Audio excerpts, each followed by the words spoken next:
It's a beautiful day. Sky falls, you feel like it's a beautiful day. Turn it up.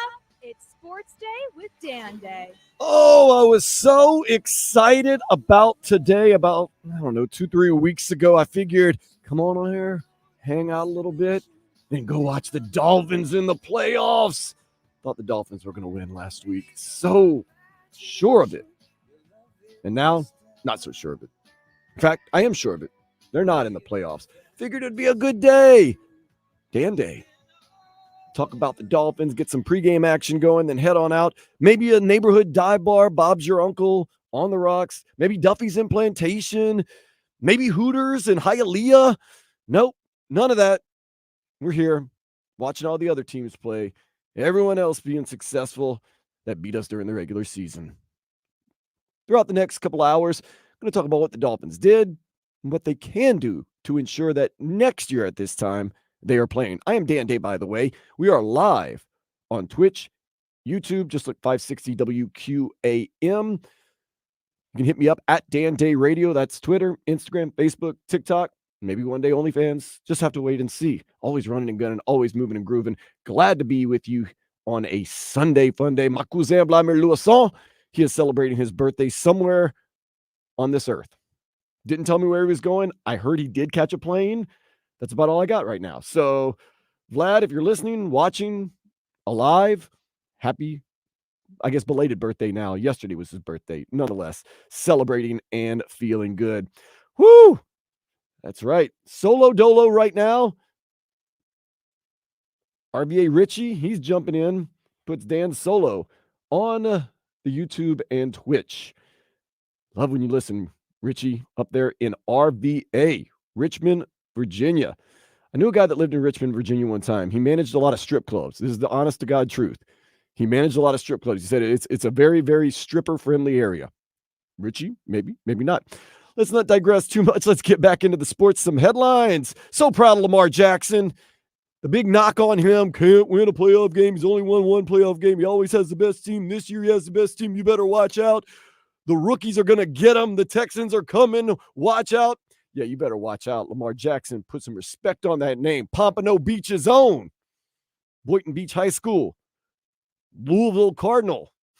Lamar Jackson. He ran for 2 touchdowns, threw for 2 touchdowns as the Ravens rolled the Texans 34-10, while the 49ers had to come from behind to beat the Packers 24-21.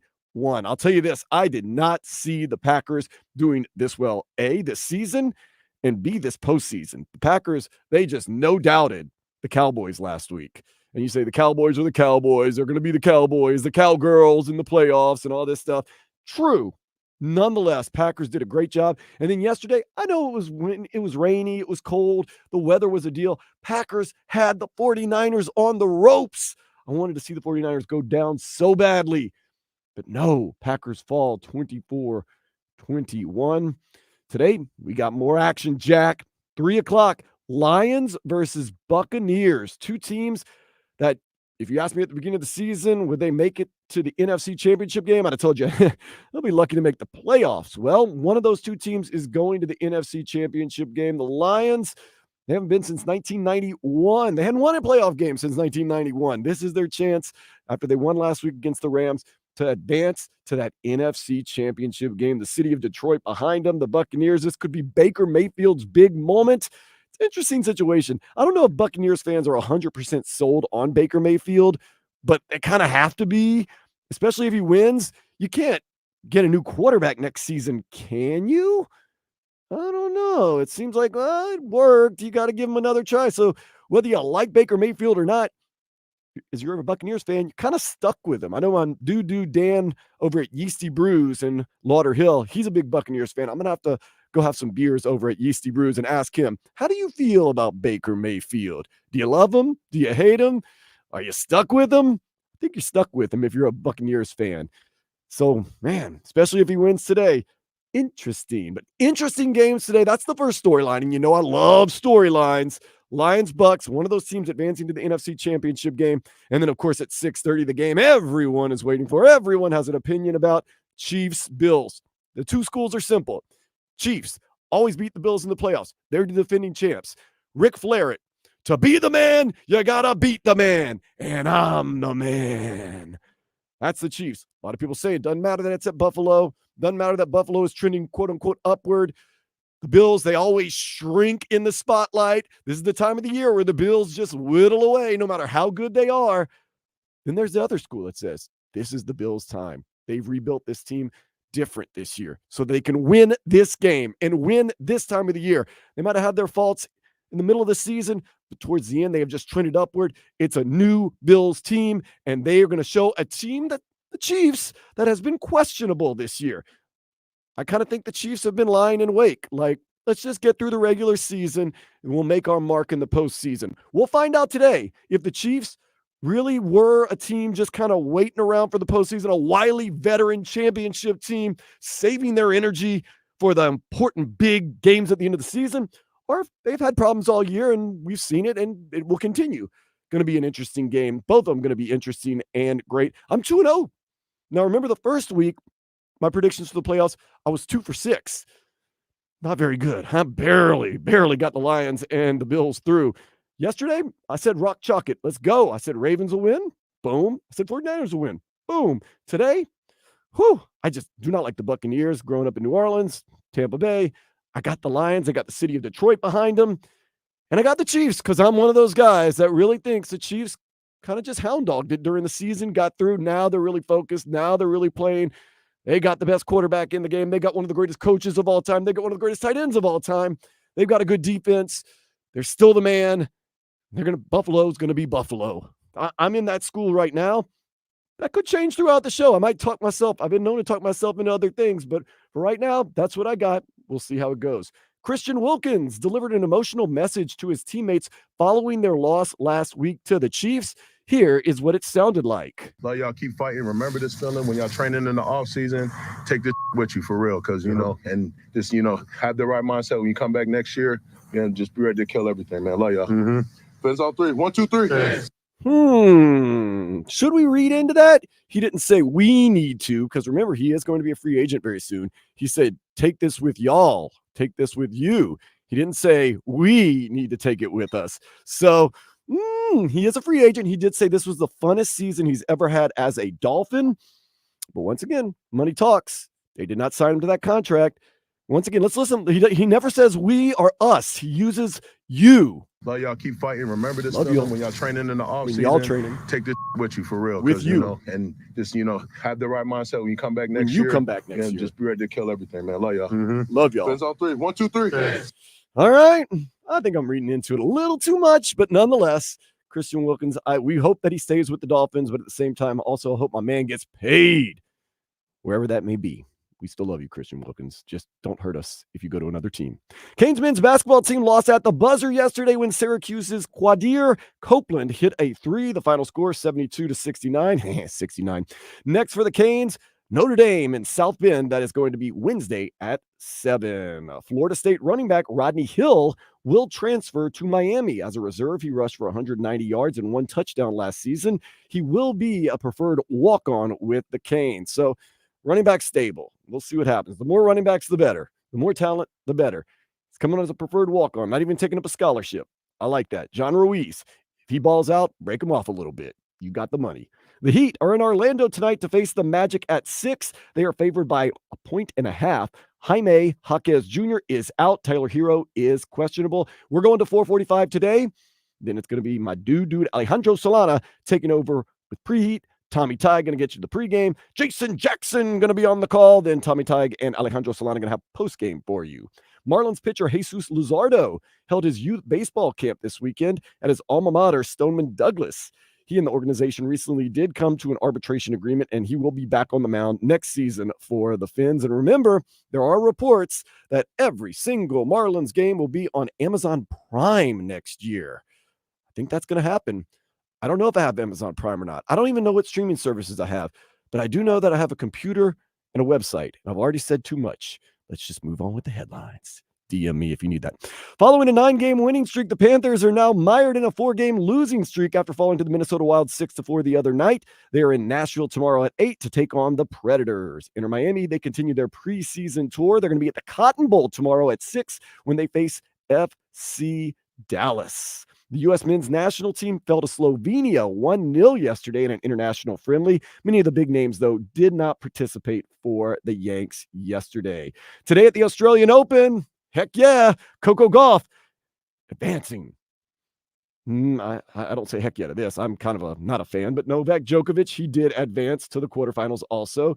Play continues this week. I've been watching Breakpoint on Netflix, and man, I'm really getting into the soccer, at least the reality TV. I'm the tennis, at least reality TV wise. But Coco Gauff, love her, great. She's already got her first Grand Slam. Maybe, just maybe another one for the South Florida native. She's a big Heat fan. Her and Jimmy Butler, good friends. Dwayne "The Rock" Johnson will be inducted into the Polynesian College Football Hall of Fame. So congratulations to him. 23rd ranked FAU, they're going to take to the hardwood and play Texas San Antonio. That is tomorrow at 3. That's actually today at 3. I'm sorry. And following the retirement of his number 40 Friday, Udonis Haslem proposed that one day he, along with rapper Rick Ross, would like an ownership stake in the Heat. No word on if that's going to happen or not. Very interesting, though. I think it's cool. Nonetheless, speaking of nonetheless, let's go ahead and take a step into the day spa. A Philadelphia man recently stabbed his neighbor to death because his snoring was so loud it kept him up at night. Man, get a CPAP machine or something. There's got to be an easier way to solve those problems. Also, that's a lot of snoring, but nonetheless, CPAP, my brother, CPAP. I've sent out the bat signal. Enough of me just talking to myself. Danny Garcia going to jump in just a minute, and we're going to talk about what the Dolphins need to do this postseason to ensure that they're playing deep into next postseason. This is Sports Day on 560 WQAM. WQAM, broadcasting live from the Ed Moore Sawgrass Auto Mall studio.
Sports Day on 560 WQAM. Double Danning it right now. I am Dan Day along with Danny Garcia. Say you don't See our beautiful faces on Twitch and YouTube Live. Just at 560 WQAM. Really, Danny, I thought today was going to be a good day. I was going to get good and loaded and watch the Dolphins just keep advancing in the playoffs. Wasn't meant to be today. Tough loss. Has us asking a lot of questions. What should the Dolphins do this offseason to ensure that next year at this time they are playing? A lot of people have weighed in. In fact, someone on the YouTube page, John Yang, puts Tua sucks, McDaniel sucks, Greer sucks. Is he suggesting we get rid of all three of them? I wouldn't do that. But other people have different ideas. What do you think is one of the things the Dolphins should address this offseason that could ensure them a better outcome towards the end of next season? Well, that's a complicated question, Yeah. and it doesn't have an easy answer. I think the biggest problem the Dolphins had down the stretch was twofold. Health on defense was just a killer.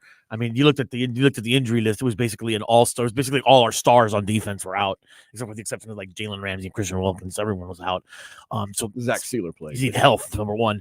Number two, Mike McDaniel's got to figure out how to make this offense consistent down the stretch, because we went from scoring 30 points a game to barely capping 20 in the last month of the season. I'm worried about I this, think Danny. defense has kind of figured him out down the stretch, and he's got to go back into the. I think he's got to go kind of go back into the tool shop there, into the workshop, and just kind of go, hey, what can I do to switch things up down the stretch to keep defensive coordinators guessing, because they clocked him at the end of the season. It was pretty obvious. Yeah, I worried about this, Danny, and I talked about this the day after. It kind of seemed like Mike McDaniel used up all of his bullets. A lot of the good plays that he ran, a lot of the plays he wanted, he used them in games when he was up by 30. And then at the end, he just kind of, was not as creative and not as clever, and the plays weren't there. I just think the defense has figured him out, just flat out. And, I've asked myself this, and a lot of people have asked me, what do the Dolphins need to do to ensure that they are playing next year, this time? You know what we said last offseason? Keep Tua healthy, and you'll be in the playoffs. You'll be a good team. That's what we did. You can't coach that, though, really. That's the only other thing I can say. I don't think Mike McDaniel needs to go. I don't think Mike McDaniel needs to relinquish play calling. I don't think we need to get Kirk Cousins. I don't think anything crazy. I think hold the line and just hope to be healthy. That's what you have to do. Can't really coach it. You just have to hope for it. You had a cavalcade of injuries. Yeah, I don't think that there's anything you can do, like from a personnel standpoint. I mean, other than retaining the guys you kind of have a solid group as it is. I think maybe you might want to go out and get a third receiver, because once Tyreek Hill went down or Jalen Waddle went down, you really saw like Braxton Berrios and Cedric Wilson. Those guys, River Craycraft, they really couldn't hold out there. I would even say Cedric Wilson was better off than Braxton Berrios as our third receiver. Yeah, and that's not saying much. And Robbie Chosen got hurt. Not that Robbie was blowing it up, but man, I just think we're a good team. I think everything is okay. We got some injuries. And the thing is, Mike McDaniel's going to have another year. His rookie year as a coach, he looked like a rookie coach at times. At times this year, he looked like a second-year coach. Next year, hopefully he gains a little more knowledge and can become better. You got to expect that. I go to SB Nation, the Finsider. They have a list of things that the Dolphins need to do to ensure that they are better next postseason, because we're expecting them to be good next year and make it to the postseason. A list of 9 things. First thing, re-sign Robert Hunt. I'm all for that. Yeah, that's good. That's good. I mean, is it a world beater of a thing? No, but okay. Hey, got to have offensive linemen, and he played well. Yeah, and the offensive line, I thought, even though it had a lot of injuries, it kind of gelled. It kind of made some things happen right there. Liam Eichenberg, much maligned, eventually kind of came around, got things going. Austin Jackson, a watershed year for him right there. He got a contract. He'll be back next year. He was hurt a little bit at the end of the year. The injury bug got him, but yeah. Also, figure out who's starting at center. Yeah, I mean, it's one of those things. And Connor Williams early in the year, and he was playing really well. Yeah, but I mean, Liam Eichenberg filled in and did great. Yeah. But once again, we're going to figure it out. Who's starting at center? And then number 3, every team identify cheap free agents to re-sign. Yeah, you always want to get a good bargain deal on a free Of agent. course. I don't think any team is like, no, if we can get a deal on a free agent, we might pass on it. Yeah. Why? This one's interesting. Number 4, completely remodel the special teams unit. Special teams was one of the weakest points on this team. I will admit Absolutely. that. And then it wasn't just Braxton Berrios, Mr. Catch. I mean, he didn't muff any punts or anything like that, but he was not anybody that was a world beater or explosive. And everybody was like, you're going to see Braxton Berrios is going to break one. And I kept saying, you're going to see he's not. I like Braxton Berrios. The U, baby, all about the U. Good guy, good possession receiver, but he ain't burning up the world. Yeah, this ain't college, baby, And I think a little bit of it was Devon Achane played his way out of special teams. I think at the beginning of the year, he was going to be kind of like a utility man, and we're going to use him in a lot of things. He's a great returner in college. I think when he started rushing for all those yards and he started breaking out for the big plays, it's like, whoa, we don't need to put him in harm's way and put him out there. So Braxton Berrios kind of by default. Maybe go out there and sign a guy at league minimum that's just really fast. See what happens, man. I would be all for that. Yeah, well, we got to work on, especially with the special teams. We really got to work on our coverage units. We got roasted way too often. I was going to say that is one of those things, and look, that's the thing. People are like, well, the defense gave up this many points, and a lot of times, like, actually, they didn't give up that many points because one of the touchdowns was on special teams, or they gave up so many yards on the return that you put the defense on their back foot. I mean, let's not. I know it isn't sexy to sit there and say, oh, we got to work on our coverage units, but we got to work on our coverage units. And that is one of those things. It's little things like that kill you. Maybe not against a Denver Broncos team or a New York Jets team, but against a good team, you give them an extra 20, 30 yards, they're going to beat you. So you got to get that straightened up. This one I don't totally understand. Simplify the offense. I don't know if that is something that the Dolphins would need to do. I think that they had a good grasp of the offense, and I thought that things went well. I thought that they just got a little too simple, uncreative towards the end of the season. Defense, like I said earlier, defense has just figured them out. Yeah. Bottom line. It's a long season. So if you simplify it, it's going to be, to me, that I understand, like, maybe players and all that stuff. I don't think it was so much as the simplifying of the offense and this is one of the problems that I thought this team had. And maybe I'm wrong. I don't know for sure. I thought this coaching staff did a terrible job, and I'm not going to say bad job, terrible job of making adjustments. It seemed like they had a game plan and they were sticking to it. We should have known in that Buffalo game when Stephon Diggs, Burt Cater-Kahoo over and over and over again, do something, switch something up. They just stuck to it. Same thing with Mike McDaniel. When things didn't work, he just kept running plays. In Kansas City game, kept throwing east to west when that obviously wasn't working. I don't know. And then a lot of times people would say, run the ball, run the ball, run the ball. Mike McDaniel has a game plan and they stick to it. And what do the good coaches do? Like Andy Reid, McDermott over there at Buffalo. I think he's a good coach. Nonetheless, Harbaugh in Baltimore, they make adjustments. They throw you off your game plan and you got to figure it out. Didn't seem to happen that much. Also, one of the things they say, find a way to keep Christian Wilkins. Definitely a must. That's one of those things that you really want to do. Is that one of the things that you possibly franchise tag him, give yourself another year and kind of figure it out from there? I'm pretty sure that's the plan. That's got to, I mean, it's money. It's a money thing. I mean, yeah, definitely. All of our teams down here are way over the cap. He earned it this year. What did he have, like 9 sacks this year? Yeah, and he came on late in the season. Him and Zach Sealer were a 1-2 punch singing Zach Brown Band, Chicken Fried, and getting after it right there. What a great story, Zach Sealer, by the way, too. If you saw on Hard Knocks, he and his old lady lived in an RV the first couple of years of his career because he's like, probably going to get cut, probably going to have to move, and it's just easier this way. Now he got the contract. He is here. We love him. He is huge, by the way, and he played huge, he and Christian Wilkins. I like that 1-2 punch right there. That's a great 1-2 punch. I love Zach Sealer from the minute he got down here. He was ready to go. Also, they say polish the linebacking group. I think just keep the linebacking group healthy. Yeah, I mean, that's the key. Defense. I can't really sit there and fault the defense this year. They came on. They got better as the season went on. And they were hurt. And I don't think we ever had a game where we were a 100% healthy unit. Like where every starter was in the game, from Jalen Phillips to Bradley Chubb, to Jerome Baker. X-Man. Next year is going to be a Jalen Ramsey. Somebody was out. Somebody was out all year. But next year is going to be a challenge too because we don't know if Bradley Chubb will be back in time. Jalen Phillips is not going to be back in time by the beginning of the season. He's going to have to miss some of the year. It's just, man, get healthy. And is it any way Xavier Howard comes back to this team? Not for the big money. I'll tell you that right now. I really thought he was going to have a great year. It's a contract. It's a money year, and I thought he underperformed. He's slowed down a step. You know, you saw guys complete passes on him that you usually didn't see. He's lost a step. I hate to say it, but it What's is the what it old is. Bill Belichick thing? It's better to get rid of him early than get rid of him late. Yep, Might be time. might be that time. He even kind of talked about he might not be back next year with the Dolphins. Jalen Ramsey was fantastic, though. Well, we got Jalen Ramsey ready to go. Got to have Cam Smith step up then. That's what I thought. Also, that's one of the things they say. Find cornerbacks Vic Fangio trusts. Apparently, Vic Fangio does not trust Cam Smith.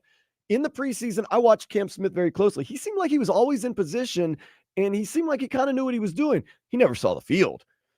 I don't know. You got a second-round pick. We got to get him going. We got to set him up. We got to get things going. So, I don't know. And last but last, more quarterback darts. Okay, more quarterback darts, throwing passes. Look, we did this yesterday, Danny. What do you mean darts? Maybe they wanted to throw the ball harder or faster. I don't know. We talked about this yesterday. And I know a lot of people have told me this. I've been out and about. You know, I'm always doing something. Friday nights, DJing at Duffy's and Plantation. I'm at dive bars. People always come to me and say, Tua's not the guy. He's never going to lead the team. Who are you going to get? Break it down for me. We talked about this in the playoffs. There's only about 4 teams that are wouldn't trade. Like, I think the Rams and the Lions would straight up trade for Tua over the guys they have now. I think the 49ers, as much as they like Mr. Irrelevant Brock Purdy, I still think they're better off with Tua. I mean, I can't argue. I'm a Tua supporter. I don't think Tua was the problem this year at all. In fact, I think he had a great year. He led the league in passing yards. Problems with the offense stemmed again from just they figured him out. But I can't see anybody being available that is going to be a step up from Tua. Right. The argument is Kirk Cousins. Is that a step up? No, not at all. At most, and I'm giving Kirk Cousins a lot of credit, it's a lateral move. Exactly. At most. And I'm not a Kirk Cousins hater. I actually think Kirk Cousins is a good quarterback. He's underrated. At the same time, I don't think he's as good as Tua. As a Dolphins fan, I'll ride with Tua before I go with Kirk Cousins. Speaking of guys who don't win in the big games, whoo! Yeah, right. Kirk Cousins and Tua on that boat together. And Tua has earned that reputation. Lamar Jackson, he earned the reputation of not winning playoff games until yesterday. Went out there and showed you he can win a playoff game. 4 touchdowns, by the way, represent. So the narrative is going to be what the narrative is until you change it. And that's what the Dolphins have to do next year. I don't think they have to make any drastic changes. Nothing crazy. Look, hit on a draft pick. Just one draft pick. And we're going to talk about possible draft picks that the Dolphins could go with. Hit on your first round draft pick. Onward and upward. Mike McDaniel continue to develop as a coach. Tua continue to develop and stay healthy as a player. The rest of the team just don't have everybody hurt. And I know injuries are a part of the game. I don't say, the poor Dolphins. Every team has a little bit of hurt. But towards the end of the year, it was just like, call the Red Cross in there, man. It is just too much. But I don't think there's any inherent really bad problems. Maybe the culture. Maybe they need to get a tougher group of guys in there. They were a finesse team, and whenever they played bullies, they got bullied. The only winning team they beat was Dallas, who was not a bully, and who we also know. I think Dallas showed us exactly who they are. We knew who they were. And that's your biggest win. But I still think, once again, I sound like, an abused husband or a henpecked husband. Still the best we got. I still believe in this team. I'm not leaving them. I think they're going to win their first playoff game in 24 years next season. I think it's time. I still think they're going to win 11 or 12 games next year if Tua stays healthy and the team stays relatively healthy. I don't think they have to make drastic changes. A couple special teams tweaks. I wouldn't mind going out there and getting a tough guy or two. I will say that. That would be my biggest thing to the Miami Dolphins. Go get a free agent tough guy or two, whether it be on the offensive line, whether it be on the defensive line, whether it be in the defensive back area. Get a tough guy. That way, when you try to get bullied, you go in there and you bully back. Other than that, I hate to say it, I think they're okay. I know a lot of people in South Florida are not saying that, but you and I think Tua, all right. Mike McDaniel, I don't think he needs to relinquish play calling. I think he does a great job. I think he ran out of bullets. I think he's going to learn. Oh, when you're up by 4 touchdowns to Denver, you don't need to pull out the little flip pass. Save that for when you need it. Don't be so cute. You could have saved that. Could have used that one down the road. But no, Good point. yeah, I kind of thought that. Like I said, the first year you saw some things where he didn't challenge against the Green Bay when the guy didn't actually catch the ball. He didn't have the personnel ready on a 4th down in the playoff game against Buffalo. This year, like I said, kind of used some trick plays or some of his better drawn up plays in games with it was already kind of out of reach. He'll learn. Okay, holster that. Also, he'll learn, how to play against other teams. And, if something's not working, you got to change up the game plan a little bit. Vic Fangio, another year under the, tutelage. And I think the defense at the beginning of the year was not as good because they were still adjusting to Vic Fangio's plan. And you saw it on Hard Knocks. Javon Holland, who works here at the radio station, even kind of said it. He's like, man, at first, we were just trying to feel it out. But now that we know there's a lot of freedom and we can do a lot of stuff with this defense, give it another year. Yeah, I don't look. I think we can tap dance around this issue all day. The bottom line is I don't think the Dolphins need to make wholesale changes. No. On offense or defense. Not at all. They need to tweak it a little bit, stay healthy, especially on offense. I think that the important thing is just to tweak it a little bit. Make sure that you have, like you said, more bullets in your holster there for down the stretch. Be a little more creative when defenses start adjusting to what you're doing. Yeah.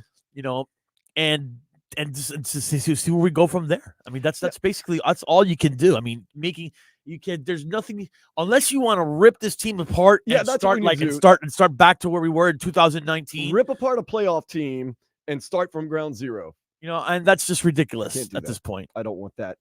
Oh, I'm going to tell Dolphins fans like I tell Canes fans, and I see you wearing the U proudly on your chest. It's hard to tell a fan base this, and they don't want to hear it, and they don't want to do it. Be patient. Give it some time. I know. You want to grind your teeth, but I want to win now. I want it now. Be patient. Mario Cristobal building something special. He has good recruits coming in. He's got his program working. They're going to be better. This Dolphins team don't have to make wholesale changes. Be patient. You'll see next year. Be patient. We're going to come back with a little hashtag what's trending, seeing what's going on in the Twitter world and more. This is Sports Day on 560 WQAM.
Pumping it up on 560 WQAM. This is Sports Day, taking you to 445 live on Twitch and YouTube, 560 WQAM, on the Odyssey app around the world, and on your radio in South Florida, 560 WQAM. Right now, I want to take it to the X world. No, get your mind out of the gutter. We're talking about formerly Twitter, X.com.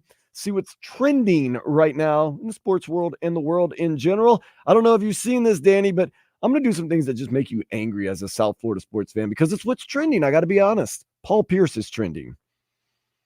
Paul Pierce is about to get. Does Paul Pierce have? He's about to get his. Who cares what Paul Pierce is saying? He's about to get his what whooped. Well, you see, he recently kind of made a comment when Udonis Haslem had his number 40 retired.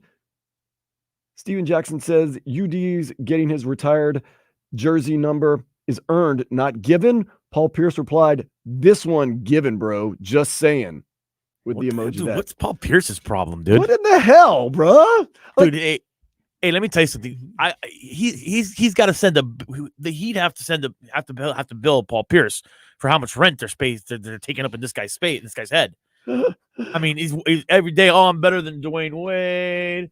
Oh, UD doesn't deserve to get his number retired. Like, dude, how much space do the Heat rent in your head, dude? Get a life. This one's given, bro. Just saying. Dude, what a hater. Why would you write that? Okay, let's go through this. Number one, why are you going to diminish anybody? I don't care if you're a Heat player or a Sacramento Kings player. Let it go. Let the man have his moment. Another thing, if they want to retire your number for whatever reason, they have the right to do that. Number two, Paul Pierce, Udonis Haslem has 3 times more titles than you do. And when you retired, you were a shell of yourself. At least he was around making a difference with his teams, helping out the culture. Paul Pierce, why so much hatred? Player hater, bro. Why make a comment even? You know, if you don't have anything nice to say, don't say anything at all. I can understand it's maybe it's shtick that he likes to go after the Heat players and Heat fans. This is one of those things, let it go. You know what I mean? Let it go. The man's having a moment. Let it go. You want to make a comment about Dwayne Wade's statue that's getting up to Paul Pierce? Go ahead. Let's go. I don't think they're going to be building any statues to Paul Pierce in Boston. What, him crapping himself? Is that what we're going to be talking about? I'm going to get you mad again. One of the top trending things online right now, Danny, since you are such a big Dolphins fan, and I am too, of course, go Bills is trending right now. We don't do that. We don't do that at the station. I'm just saying it's trending. It's trending, man. That Bills Mafia, they're out there shoveling their seats in snow. And yeah, they're shoveling something, all right. Shoveling and shoveling and shoveling. Are they going to fade away in the bright spotlights again this year? Maybe. Most likely, I would say. It's nasty. It's snowy. It's ugly. We know that Kansas City can play in nasty, snowy weather. Or at least cold weather. They did that last week.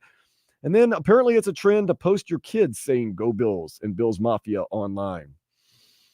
Not much else to do, I guess, in Buffalo, but then just go ahead and do that, man. Just go ahead and do that. Not so much trending on the Dolphins end because, like I said, there really isn't much going on with the Dolphins, but still got a lot of good stuff trending. Kyle Lowry kind of trending right now. Enough of good stuff. 38-year-old small guard on a massive expire on the roster that doesn't have a starting caliber point guard. Your best player is 34 years old. Kyle Lowry. Kyle Lowry has not been the greatest player for the Heat. He's been the shell of himself. Let's break it down. In the last 5 games, I know you're not surprised. He's averaging 2.3 points per game, 3.2 assists per game, 3.2 rebounds per game, shooting 25% and 7% from 3-point range. The man's making $30 million a year. This is the last year. There is no way in Hades that he comes back to this team. No. Even if he goes, you know what? League minimum. No thanks. Well, maybe a league minimum. You got to have a point guard, I guess. I mean, they didn't want to take back Goran Dragic for the league minimum, so that tells us to tell you something. Right. And man, Goran had to retire because, I mean, he's too old. His time was done. We love him here, but his time was done. I love how Eric Spoelstra always talks about when he's talking about Kyle Lowry. He goes, he does all these things that don't really show up on the stat sheet. Okay. I read you his stats over the past 5 games. It's just stats. Okay, so he does. So what he does doesn't show up on the stat sheet. So he's taking up space on the court. A lot of people. Greg Olson, Miami's own, the U baby. He is trending. Apparently, he's going to be calling one of the games today. He's one of the best color guys in TV and football. Chris McCaffrey played Player of the Year. So Greg Olson, I think Greg Olson does a good job. I don't. He's all right. This is my thing. I don't watch or not watch a game because of the announcer. Yeah, Some people make a big deal about it. Whoever it is, it is. I couldn't care less. Yeah, you know, and I mean, half the time I'm at a dive bar anyway, so I'm not listening to the game. I'm just watching it. So I'm not too worried. Now, if I were listening on the radio, that's different because it's an audio medium. But as far as anything else, no, man, come on. No. Doesn't really matter to me. Just stay out of the way, get things going. Brock Purdy trending right now. He's going to trend. Do you think Brock Purdy's a good quarterback? I think he's fine. I think he's in a good system. Yeah. It's a great situation. It's the old Jim Harbaugh who kind of started in San Francisco. Get a really good defense, and your room for error and your quarterback is much, much larger. If you noticed. Yeah. I mean, I'm not going to take anything away from Brock Purdy. I think he's a very good quarterback. You're not going to Paul Pierce? Come on, he's one of those guys that slipped he's one of those like Tom Brady like guys who slipped through the cracks, in the draft. And hey, he found himself a great landing spot and he's playing really well. I mean, I don't know that I can put him in the same category as your Josh Allens or your Lamar Jacksons or just the top of the pops at the position, but he's a solid guy. He can get the job done. I'll say it again. San Francisco would be way better off with Tua Tagovailoa than Brock Purdy. I don't care that Brock Purdy at one point was an MVP candidate. Don't think so. I don't know. Ooh, Giselle Espinales. We love Giselle. She posted a picture honoring Udonis Haslem, the hard rock guitar. Had a little Udonis Haslem commemoration the other night. So I thought that's pretty cool right there. You heard Tiesto. He's coming to town. He's going to be in town Friday at Live in South Beach, and he's going to be at Dare Saturday night at Hard Rock. Nice. Yeah, and to my surprise, tickets are not as expensive as I thought. To my surprise. How much? Live was cheaper than Dare. What? Live on Friday night, $90. Dare on Saturday night, $100. I thought it was going to be way more than that. Oh, yeah. I thought it was going to be way more than that. But nope, not too bad. Not too bad. Of course, Bronny James is trending right now. I don't know if you saw yesterday. He bumped his head against, like a sign when he was warming up. And, I mean, you just have to explode when that happens because he didn't get hurt. Nothing wrong. He just went to tap the sign, kind of caught his head a little bit, and now the Twitter world is Twitter world's exploding, man. You can't make stupid mistakes when you're in the spotlight. So you'll start trending a lot. LeBron James, you saw LeBron James the other day. He was talking to the media post game, and there was USC was playing, and Bronny was playing, and he kind of got distracted and started. He's like, "Hold up, I got to watch my son play a little bit right there." Yeah, that's a good play. I mean, I like that. You can say what you want about LeBron James and all that stuff, but he does love his son, maybe so much that he'll keep playing until his son makes it to the league or try to get his son into the league. But yeah. Well, that's what he's. I think he's outright stated that he wants to play with his son. That's he why he's does. hanging around. He does. And that's one of those things like you always wonder when it gets to that time, is a team going to take a flyer on it? Like, we can get an I mean, it would be to be. I hate to be cold about it, but I've seen him play at USC. I mean, this guy's not exactly right. He's not exactly his dad. Let's put it that way. Well, who is? I mean, very few people are. But yeah, and I mean, I'll give him the benefit of the doubt. He's young. He almost died. He's coming back from that. So, but yeah, he is not LeBron James. He's Bronny James. But he's a pretty decent guard. But I mean, I like a starter in the NBA. I don't know about that, Chief. No. But I think it's one of those things like LeBron kind of understands that, but also realizes he can leverage his play. So maybe a team like, I'm trying to think of like Charlotte would go ahead and draft him or take him undrafted because they know LeBron would come over there. And whether LeBron is LeBron or not in a couple of years, you still get that box office appeal. Sell some tickets, sell some jerseys, make some money. Maybe take a flyer on it. The Hornets are god awful, by the way. Oh, yeah. Not to get off the subject too much. I mean, they struggle to score 100 points every game. I thought the Heat shut them down. I watched. That Heat game a week ago. It was the Dwayne Wade trophy. They announced the statue thing. It was the sleepiest game. Jaime Jaquez Jr. scored like 11 points in 4 minutes and then hurt his groin. He didn't throw out a lot of firepower and still blew him out by 20. It was like, oh, this team is bad. Thank goodness we got the Heat rocking and rolling and going. Gonna take a break, gonna come back, gonna get you some headlines and also just catch you up to date. We got some big playoff games today. Are you throwing your wallet down? Are you throwing your heart down? What are you throwing down on these games? We'll find out that and more next on Sports Day 560 WQAM.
Day and night, I toss and turn, I keep stressing my mind. I look for peace, but see I don't attain. What I Paul need to keep Pierce silly game we play, is a game we bitch. play. Now look Kid Cudi at even this. agrees with that one right there. Madness the magnet Get keeps over attracting yourself, me. bruh. I try to run, but see, Saying I'm not UD's that number being retired fast. I think first, but wasn't she earned, it was given. Just saying. With the emoji of the shoulder shrug. Paul Pierce, come on down to the 305 and say it to UD's face. How do you think that, Dan? Dan, let's walk through this. Let's say I'm Paul Pierce and you're UD. So I'm walking up to you. Hey, man, about that post. I meant it. You didn't earn nothing. It was given to you. I'll polish up. I'll punch him in the face with all 3 of my rings. I already talked to you with my hand. I mean, don't make me tell you with my hands. I don't even know. Does UD even say anything, or does it just hit him? Just what does he do? Still that. I was gonna say. I was gonna let my street get in me a little bit right there. You know the old song, I don't talk, I don't argue, I just hit that bitch with a bottle? That's what I'm talking about. Better. Come on down here, Paul Pierce. Number one, to even get to UD, you're probably going to get knocked out. But if you do get to UD, or UD gets to you, because you don't seem like the type of guy that would face up. I think it's pretty obvious UD will kick the crap out of. I just out of wonder Paul Pierce. if UD even says anything, or if he just knocks him out. I mean, he's getting knocked out. It just depends. Why would you ever do that? Whether you like a player or not, whether you agree or not, it's their moment. Why do you feel the necessity to go out in public and publicly put it out there and say it wasn't earned, it was given? Just saying. Some people are just born haters, bro. I mean, I give Paul Pierce credit. That last year when he was with the Clippers, remember that? He did earn those 2 points per game average that he was getting. Oh, yeah. That was not given. Paul Pierce, that was not given. You earned those 2 points per game as you sat on the bench most of the game. Yeah, I'm sure he was doing wonders for the locker room while he was doing that. The truth, baby. The truth. Truth hurts. That's what he's going to tell you. Truth going to get hurt. To cap things off, Paul Pierce is a bitch. The truth is you were nowhere near as good as Dwayne Wade. How about that? That's the truth. You couldn't hold his jockstrap in a suitcase. Get out of here. Paul Pierce. I mean, I like the time you got caught with strippers and drugs and got fired from your job. That was pretty cool. That was awesome. You and I are not against that. By no means. We fully support all that stuff. That's cool. That's cool. All right. You get a point for that, but definitely lose a lot of points for all the crap you said over the years. Now, like I said, even if it's shtick and, that's your thing, you hate on the Heat, that's one of the things you just leave. Maybe Paul Pierce is going for hater of the year. I mean, just leave it alone, though. You know what I mean? Yeah, I mean, you are hater of the year, but leave that alone. There's certain things, let it go. Let it go. You saw your shot. Just let that shot. I didn't say it. Shot you were close there. That was close. Paul Pierce, the truth, man. It angers me sometimes. Let's get to some headlines real quick and talk about everything that is going on in the sports world. Lamar Jackson, Pompano Beach's own, ran for 2 touchdowns, threw for 2 touchdowns as the Ravens rolled the Texans 34-10, while the 49ers had to come from behind and defeat the Packers 24-21. There was those smart, cute thinkers, one of them being Trevor, who was here yesterday. Trevor, I hope you're listening, by the way, who said, and he said in his heart of hearts, he believed the Texans and the Packers were going to win yesterday. And I said, in my heart of hearts, I believe the exact opposite. I think we're going to have good instincts there, Trev. I think we're going to have a new segment on this show. It's called My Heart or My Wallet. And we're going to say, who do you think's going to win? And you're going to say what your heart thinks, and then you're going to say what your wallet thinks. You know what I mean? Packer game was a lot closer than people thought. Kudos to the Packers. I thought they backed their way into the playoffs, and they were just a soft, weak team that kind of got lucky. They went in there and they put it on Dallas against the Dallas Cowboys team that had not lost a home game all season. Spanked that ass. And made it a no-doubter. And then they went in against who everybody wants to crown the NFC champions, maybe even Super Bowl champs, went in there and should have pretty much won that game. Whoo, they gave some opportunities That was away. tight, man. God, I would love to see the Packers beat the 49ers. I hate the 49ers. And, I Me lived too. up in Wisconsin for a while, so I got love for the No, my Packers. dad grew up. My dad grew up. My dad's a Packer fan, so I grew up. I was like, with the Packers. Okay, around, so I was they're gonna kind of my say- second team. I didn't think your dad was from Wisconsin. No. Funny story. You want to know the story behind that? Far from Was it. My dad, my family first came from Cuba. My dad liked football, but we came to Norfolk, Virginia, and we were he was in the airport with my grandmother and my aunt and whatever. And the Packers were playing on TV. And he said to himself, since our last name is Garcia, he's like, oh, there's a G on the helmet. That must be my team. And that's how he became a Packer fan. It's odd how you become fans of teams. Like Portland Trailblazers. Why did I become a Portland Trailblazers fan? Number one, at the time, there was no team in New Orleans. Number two, they were playing the Chicago Bulls in the NBA Finals, and my brother loved the Bulls, and I just wanted to root against my brother. Boom. There it is. Now I'm Portland Trailblazers. I thought you were just a big Kevin Duckworth fan. Yeah, that was it. Kevin Duckworth and Jerome Kersey. Those are the those guys. are my guys. The little Terry Porter action in there. He's too good. I need that. What is his name? Duckworth. What was Duckworth's first name? Kevin Duckworth. Jerome Kersey. Buck Williams. What Want to about- go on that old 90s. You want to go Cliff That old 90s Robinson? Trailblazer hole. Cliff Robinson? Robinson, baby. Sixth man, baby. Clyde Drexler, one of my favorite The players. Glide. Clyde the Glide. What a great player. I don't know. Dream teamer. Danny Ainge was on that team for a while. He was on that team. We digress and getting into the 1992 Trailblazers Let's talk roster. 90s Trailblazers. Only in Miami radio. Portland radio isn't talking about that right now. They're not even talking about the Trailblazers, and we are. They're probably not even talking about the current Trailblazers. That's another discussion. Hey, by the way, guys, I thought taking that DeAndre Ayton deal, that big DeAndre Ayton deal that you got, which was the best deal you could have possibly got for Damian Lillard. How's that working out for you, huh? Don't even field phone calls from the Heat. Good job. Oh yeah, and Scoot Henderson. When he decides to do anything, I'd like to be alerted. Yeah, when he decides to show up. The future of the franchise. Yeah, exactly. Yeah, future don't look too good right now. Man, I said the Hornets are absolutely terrible. I think it's a battle between the Hornets and the Trailblazers for most terrible team in the NBA. The only really game I've watched from beginning to end this season, I've been on the Heat broadcast, so I haven't watched, but I've listened. One night, I was bored. I had nothing to do. I fired up the old computer, and I watched the Trailblazers lose by 50. By 50. Wowzers. And I mean, to say that it wasn't that close, dude. I'm not gonna lie. I keep ever since that whole fiasco with Damian Lillard and the Trailblazers and the Heat, that really I gotta be honest with you, that really pissed me off, man. Like that really pissed me off. It was so petty on the part of the Portland GM. And Joe Cronin, big boying. What's going to happen? In 4 years, he's going to get fired and he's going to disappear. Wow, good job. Your career is known as trading away Damian Lillard and getting a bad deal for it, and also spiting another team for no real reason because you just didn't want to seem like the big city slickers took advantage of your little Portland Trailblazers. Yeah, good luck. Good job. Way to ensure your job. Don't get the best trade available. Also, send Damian Lillard to the Bucks, who, I mean, they're good, but they haven't figured it all out yet. Nonetheless, make our lives a little tougher. We'll talk about that too. I think we're gonna make their lives a little tougher in the playoffs, like we always do. Yeah, I know.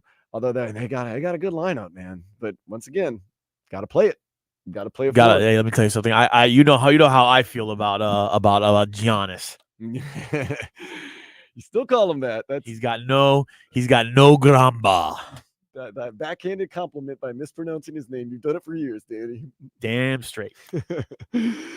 We got to keep Christian Wilkins. He delivered an emotional message to his teammates following their loss last week to the Chiefs. He later on said that this past season was the most fun he had as a Dolphin. Of course, he will be a free agent soon. He's getting. There's no way he's leaving. Yeah, they got a franchise. They're franchising him. He just has franchise written all over him. Give us another year. We'll figure some things out. I think the Tua contract. I think two things are big contracts. The Tua contract and the Christian Wilkins contract have to kind of like happen almost hand in hand, if you will. Yeah. It's so one that of those says you know what your salary situation is. We talked about Tua. If he balls out last week, he's probably the highest paid player in NFL history for at least a little while. He played himself out of that. I don't know if he was ever going to. I don't know if he was if ever he going balled to out break and the won? bank. I don't No, you're the highest paid player for a week, and then someone else, the next guy, gets paid. But I think he played himself out of a little bit of money the other night. There's no doubt about it. Whether you want to blame the injuries, whether you want to blame the weather, doesn't matter. Oh, okay, let's just say this: it wasn't even that game. It was towards the end of the season. It seemed like it was everything after the Washington game. Once again, pay him some money. He deserves to be paid, but he's going to lose a little bit. He's going to lose a couple million, maybe more than a couple million. It's tough to say, Danny. I wish I could lose a couple million. No, actually, I don't, but I wish I had enough money to wear. Man, I wish I could be in a position where if I lost a couple of million, I'd be like, darn, shoot. Oh, well, easy come, easy go. Yeah. I could have used that extra 4, 5, 10 million, but oh well. Yeah, that's all right. Nice. Canes men's basketball team, they lost at the buzzer yesterday when Syracuse's Quadrir Copeland hit a 3. The final score 72-69. Next up for the Canes, Notre Dame in South Bend Wednesday at 7. Canes kind of taking not a nosedive, but they've kind of taken a dip lately. Florida State came in here, took care of business against us. We were winning the whole game, let it go at the end. And then yesterday, Syracuse hits a buzzer beater. So maybe don't hit the panic button just yet, because both of those losses, like I said, you were ahead most of the FSU game, and then you got buzzer beat on the road against Syracuse. Still, hate to be in a losing streak. Hopefully everything gets right against Notre Dame, who you beat previously this season. So. Well, and in college basketball, as long as you do good enough to qualify for the tournament, March is really all that matters. And Norchad Omier did not play yesterday, so that's a big one. That's another positive sign. He's worth at least 3 points. He'd have actually have to heat the Canes basketball team has actually been struggling with some injuries this year. Yeah. Oh man, injury bugs are biting everyone here in South Florida. We need to eradicate that. Florida State running back Rodney Hill will transfer to Miami as a reserve. He rushed for 190 yards and 1 touchdown last season. He will be a preferred walk-on with the Canes. The more the merrier, I say. The Heat are in Orlando tonight to face the Magic at 6. They are favored by 1.5. Jaime Jaquez Jr. is out, while Tyler Hero is questionable. Hopefully the Heat can big brother the Magic once again. They've gotten them twice already this year, and the Magic started off really good. Now they're 22-20, but we got them on their place. We got them at home the other day. You think the Magic tired of being little brother, but once again, when you're little brother, you're little brother. Heat, just go on in there, take care of that business. You'll be all right. Marlins pitcher Jesus Luzardo held his youth baseball camp this past weekend at his alma mater, Stoneman Douglas. He and the organization did come to an arbitration agreement. He will be back on the mound for the Fish next season. Panthers, they were the hottest team in the league. Now they're a cold team. They've lost 4 in a row after winning 9 in a row. They fell to the Minnesota Wild 6-4 the other night. They are in Nashville tomorrow at 8 to take on the Predators. The Wild scored 5 power play goals. Ouch. Yeah, I was doing that game with Doug. Yeah, not Doug good. Plagens. Yeah, I was watching it at Duffy's Implantation. Was that Thursday or Friday? I can't. That was Friday. I'm at the bar so often I can't keep my days straight, bro. But yeah, that was about what it was representative That of the penalty game. kill was killing us. Yeah, 6-4 was pretty representative of the game, I would say. Just not great. Made close towards the end. Try. Inter Miami continues its preseason tour. They're going to be at the Cotton Bowl tomorrow at 6 when they face FC Dallas. A little preseason action. They're globetrotting. They're doing FC Dallas, and they're heading off to Saudi Arabia. Going to be interesting. Hong Kong. Going to be interesting. We talked about this yesterday. Messi and Suarez. There's Saudi Arabian. Is there a Saudi Arabian equivalent to the Washington Generals? I'm not as versed in the Saudi Arabian league. I do know they're spending a lot of money, and the stadiums are very, very empty. Nonetheless,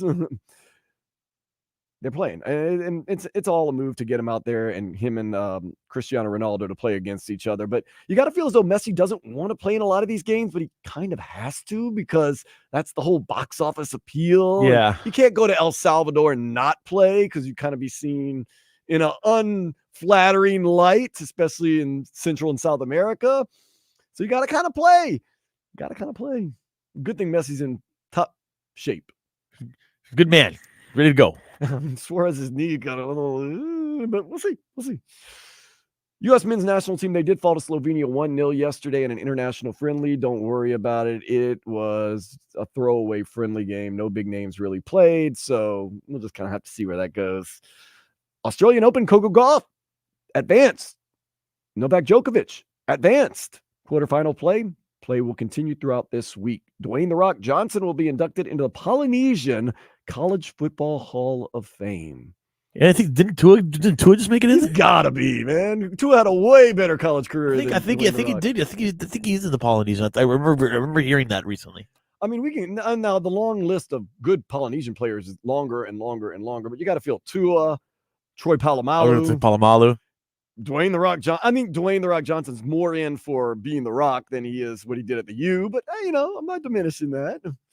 Might as well just be the Polynesian off of the Polynesian Athletic Hall of Fame. Is Marcus Mariota, is he in? I would say for college. Yeah, sure. For college, maybe not pro, but no, definitely not.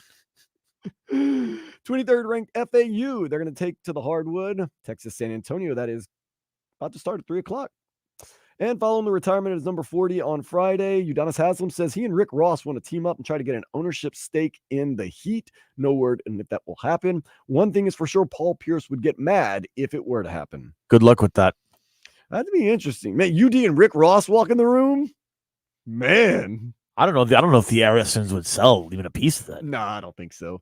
I just, it's one of those things. We love you, UD, but my team. Yeah, no. This is my team, man. With that being said, it's time to go ahead and take a step into the day spa. Get this, Danny. After finding out her husband cheated on her, a woman took their mattress, spray painted in red these words: I changed the locks and moved the bed. Slut. I'm divorcing you, and told the kids what you did in this bed, and they don't love daddy anymore. Then she took it outside for all the neighbors to see and even posted it on social media. Man, that is one angry woman. Hell hath no fury like a woman scorned. Man, that's like just a clean break right there. Divorce, we hate you. Kids never want to see you. Call you out. Goodbye. Have fun with that hussy. Oof. You better be a good one, though. Or a bad one. I mean, if you're that piece better be good if that's the price to pay for it, bro. Good. Next, we're gonna see what some of the grades on the Miami Dolphins are now that the season is over. We're gonna see if we agree on how we grade out these Miami Dolphins. Next, here on Sports Day 560 WQAM.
right, give it away now. The Dolphins gave it away last weekend in a thud against the Kansas City Chiefs. I do believe, though, and I could be proven wrong in a couple of hours, Kansas City Chiefs, just a wily championship team. What's wrong with them all season long?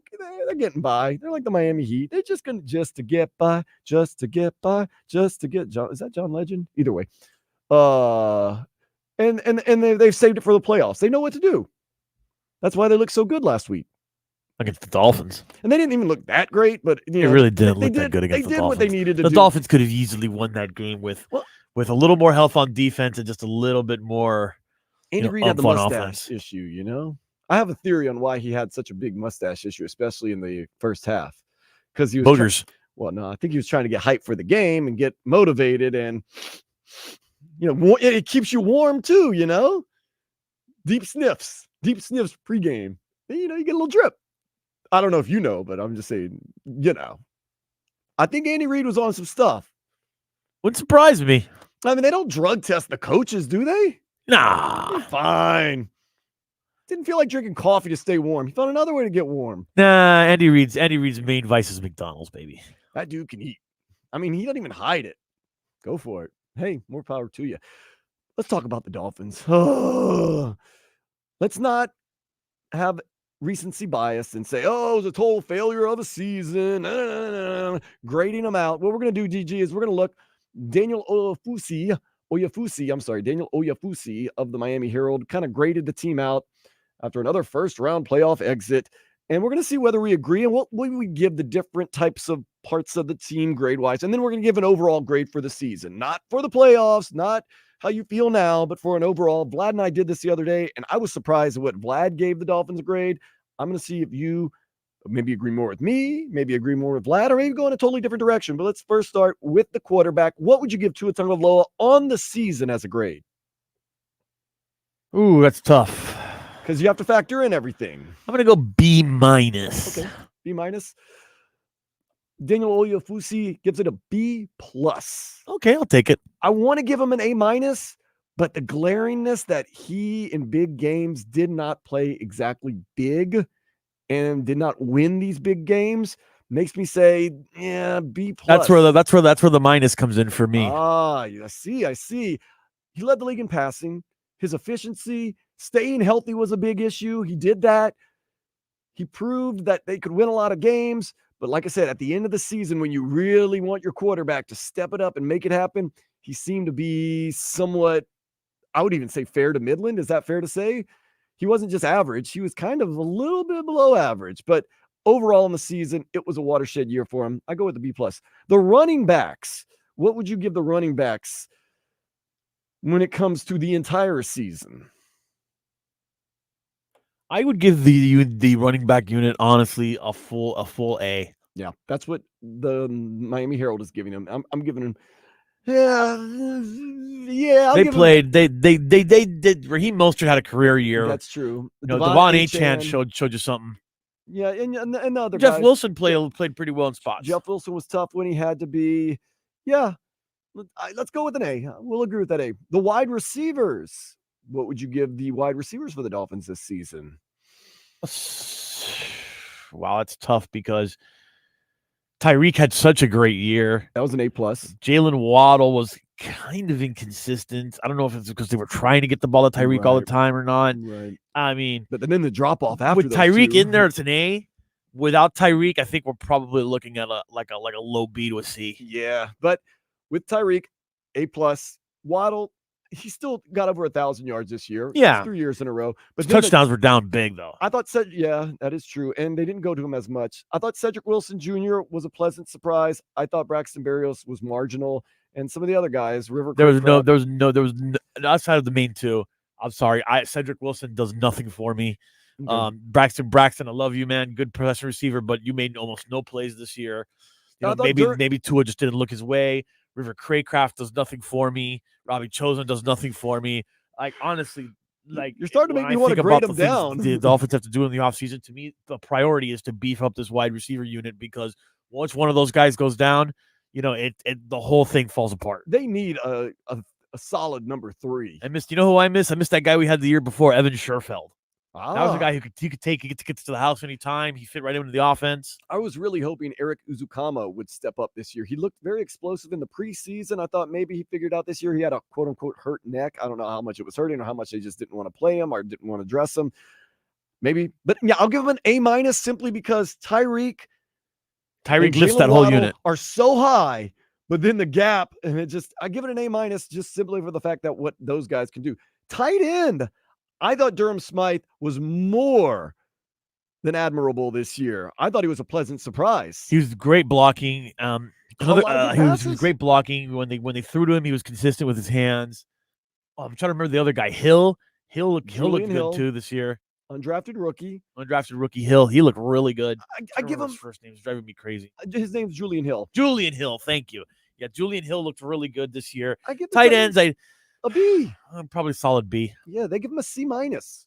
C-. Could get a little more production out of them from the passing game. I'll give him that. But I'll say Durham Smythe was probably our third best person catching passes. I guess you guys still have Raheem Mostert and Devon Achane. But I thought as far as guys that are running fair enough, routes, fair point. Guys that are running the routes, I thought Tyreek, of course.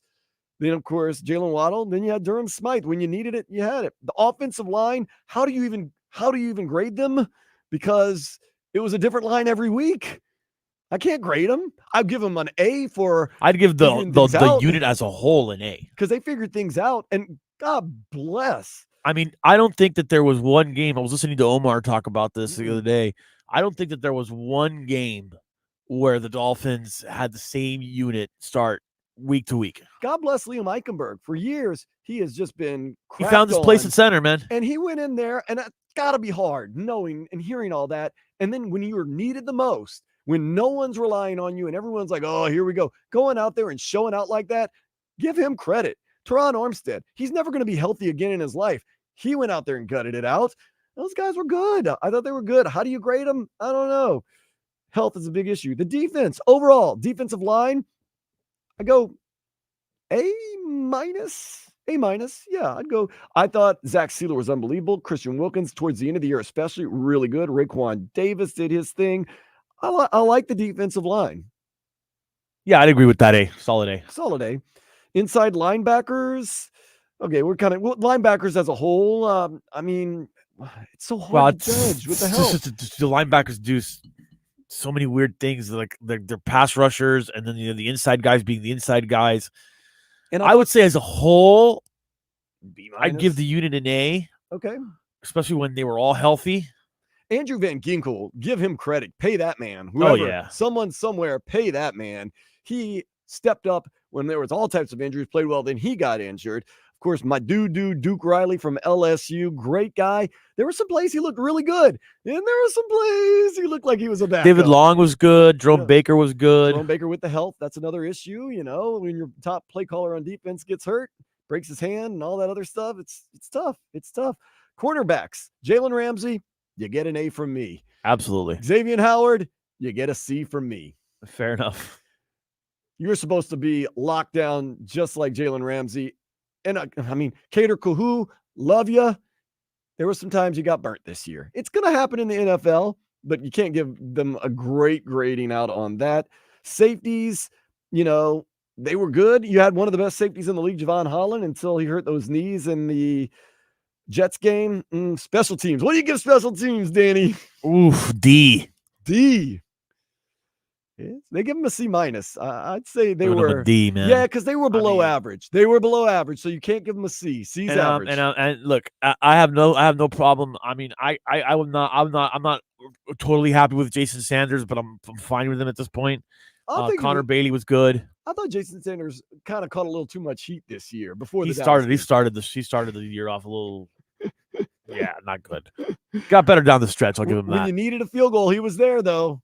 But those coverage units, and we discussed it earlier, those coverage units are just atrocious. They're just atrocious. Not always there when you call, but I'm always on time. Thank you. Yeah, the coverage was bad this year, man. Too many. I think too many. Not even that they went for touchdowns. Just too many yards getting eaten up down the field. Too many short fields for teams. We got to get in there. We got to get some guys out there who are willing to get out there and make some plays on coverage, man. Because the special teams were a D for me. That's why I want Eric Izukama to get healthy, man. Returning punts and kicks. He's fast. He's got some moves. Maybe gunner on the special teams. Use that speed. We'll see. Here's the big one now. The grading of the coaching. I'll go positive at first. You won a lot of games. You had some very clever B. plays. The defense got better, but you did not make good adjustments throughout the season. That's why they don't get an A. They got a B. You got bullied, and when you went up against a very qualified coach, you got out coached. Andy Reid was looking like Eric Spoelstra, licking his chops at Mike McDaniel, like, oh, this guy, here we go. Eesh. It was not good. It was not good down the stretch. But I'll be honest, I liked the coaching staff. You saw them on Hard Knocks. I think we have a solid coaching staff. I think that they just need, especially Mike McDaniel in the offense, a little seasoning. Really need to learn to, like you said, keep some bullets in the holster there. Mm-hmm. Have a plan for when people figure you out, something you can switch to, kind of like in Rocky, when it's like, okay, go back to southpaw. Yeah. Yeah, and you feel as though that's kind of what the Ravens, because you got up you were going blow for blow with the Bills the first game. You were going blow for blow for the Bills and the Ravens in both those games. And then they made adjustments. They counterpunched you, and you look like a deer in the headlights. And you had nothing. And against Tennessee, let's not forget, when Tyreek Hill went down, it seemed like you had no contingency plan. The offense completely fell apart. Like, how about this?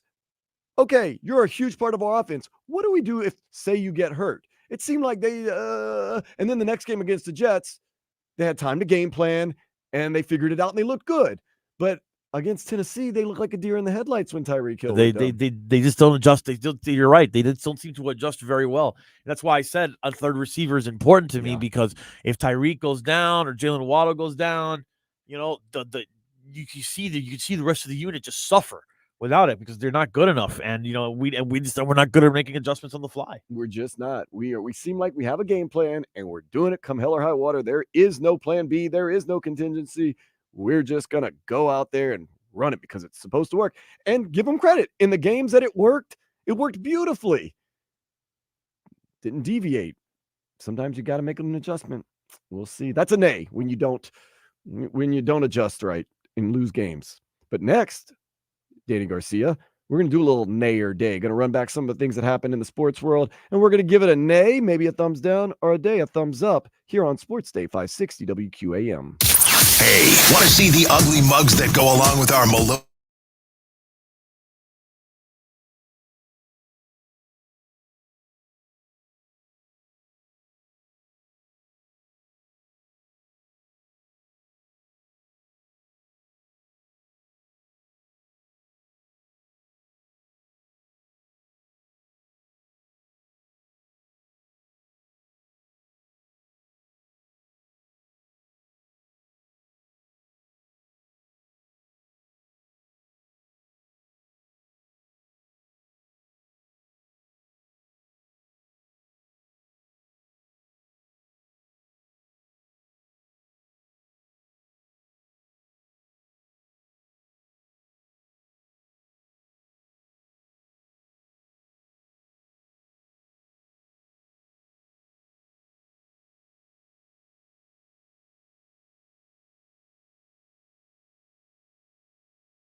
Do a little nay or day. Danny Garcia and myself, Dan Day. We're going to run through some things that have happened in the sports world, the world in general. And we'll give it a nay if we don't like it, thumbs down, or a day, a thumbs up if we do like it. So let's get it started. Lamar Jackson, he balled out yesterday trying to eliminate that narrative that he can't win a playoff game. Although the game was kind of in the balance at halftime, Lamar spoke up in halftime, and he wasn't so nice about it. Who did most of the talking at halftime? I did. You did. A lot of cursing at halftime. That's why I said it was inappropriate, Ron. Nay or day on that, Danny Garcia? I gotta give it a day on that one. You got to give it a day on that Oh one. yeah. Not only did he go in there and fire up the troops and win that game, he threw in some 4-letter words, and he let you know. Listen, nothing for me. You know me, man. Ain't nothing clean about me. I off air, I have the filthiest mouth you ever see. So you know what? Ain't nothing got a good cuss. That was one of my biggest surprises from Hard Knocks, how much Mike McDaniel cusses. Cusses, right? I love it. Wow. I mean, I don't notice how much I cuss until I'm around children or clergymen, but I don't cuss that much, man. Woo! Mike McDaniel lets it fly. I give that a day too. That's pretty nice right there.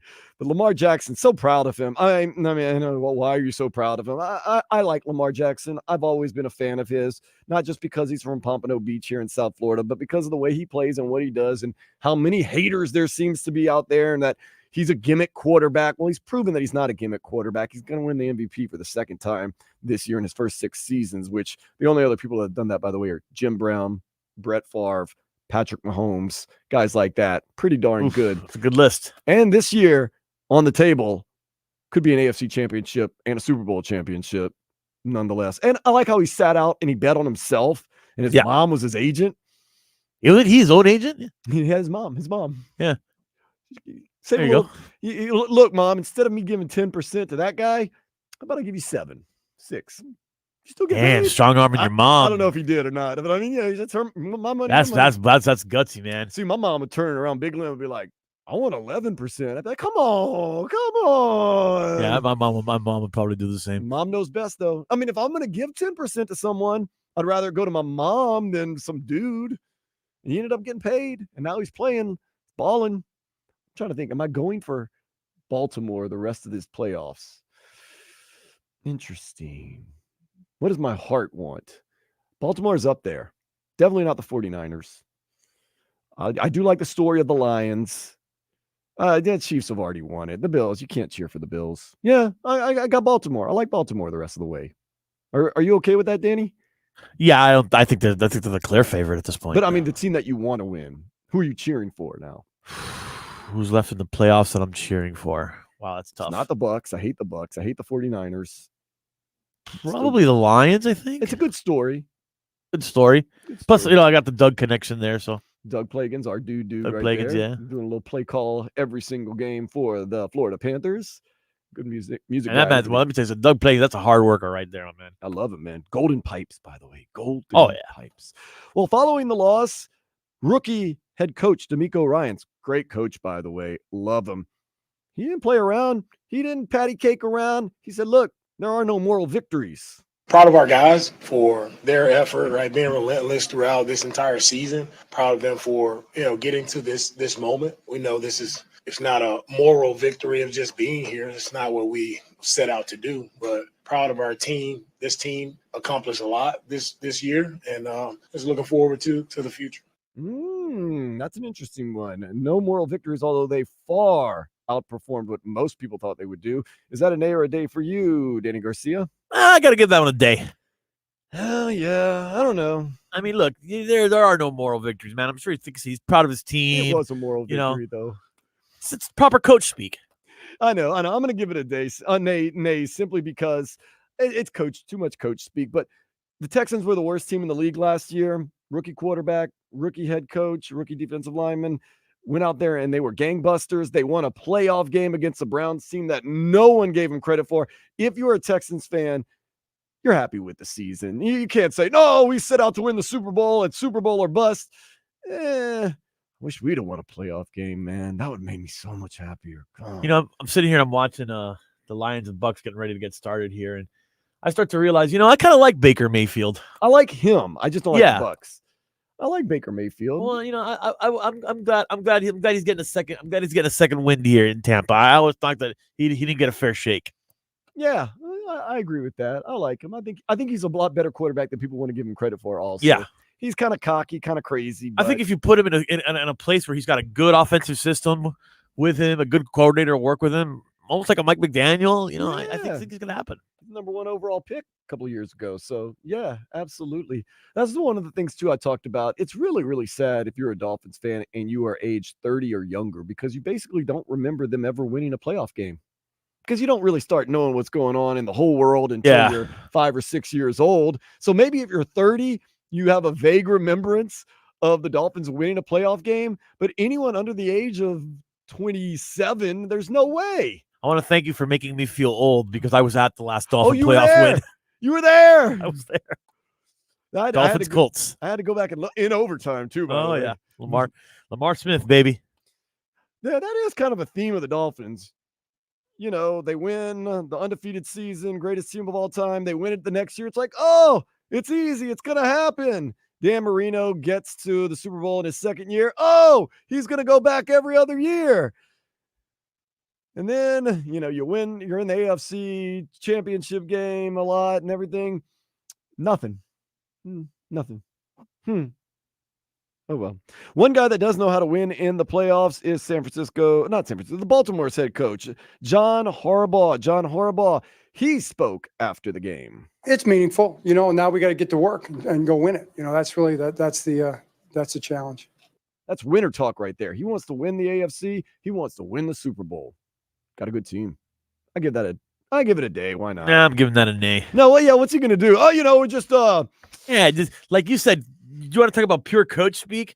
At least DeMeco Ryan was like enthusiastic about everything. Like John Harbaugh's just there, like, yeah, whatever. We gotta go out there. We gotta do this. We gotta do that. So what's the goal in the season? I don't know. We just want to compete in the next game. If we win, we win. If we lose, we lose. One of those things. Yeah, right. I'm trying. I would love for a coach to say that. Like, I'll be honest with you, man. Got a great team, but I just don't see us winning it. We got the best team, but we're going to find some way to lose it. Not our fault. Just happens. Be like, okay, good coach. Oh, man. This one's going to hurt at first, but let me explain a little bit. DeJounte Murray on UD night. The number getting retired in the Raptors, number 40 halftime. It was fun. Looked like it was going to be a good night overall. Then with a couple of seconds left, Mr. Murray did his thing. From the left baseline, here's Murray bringing it up. 2-point game, 4 seconds. He goes for the three, knocked it down with 2 seconds remaining. There's something in that man's blood to put the Hawks up 109-108 with 2 seconds to go. Now, Jason Jackson sounded a little excited about that three that buried the Heat, although they did have like an underhead play afterwards that didn't do anything. But was he so excited? Because there is that talk. DeJounte Murray going to get traded from the Atlanta Hawks. There is that talk whenever someone's about to get traded or a free agent, the Heat or any Miami team comes up.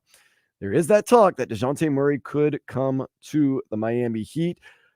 This is what I want to nay a day on, Danny Garcia. When it comes to DeJounte Murray possibly being traded to the Heat, are you nay or day on that?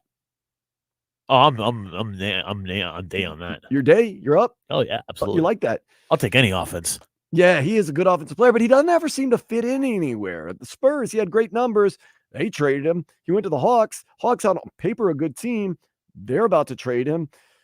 Oh, man, I don't know. The Heat find ways for guys like that to if DeJounte Murray were to come in here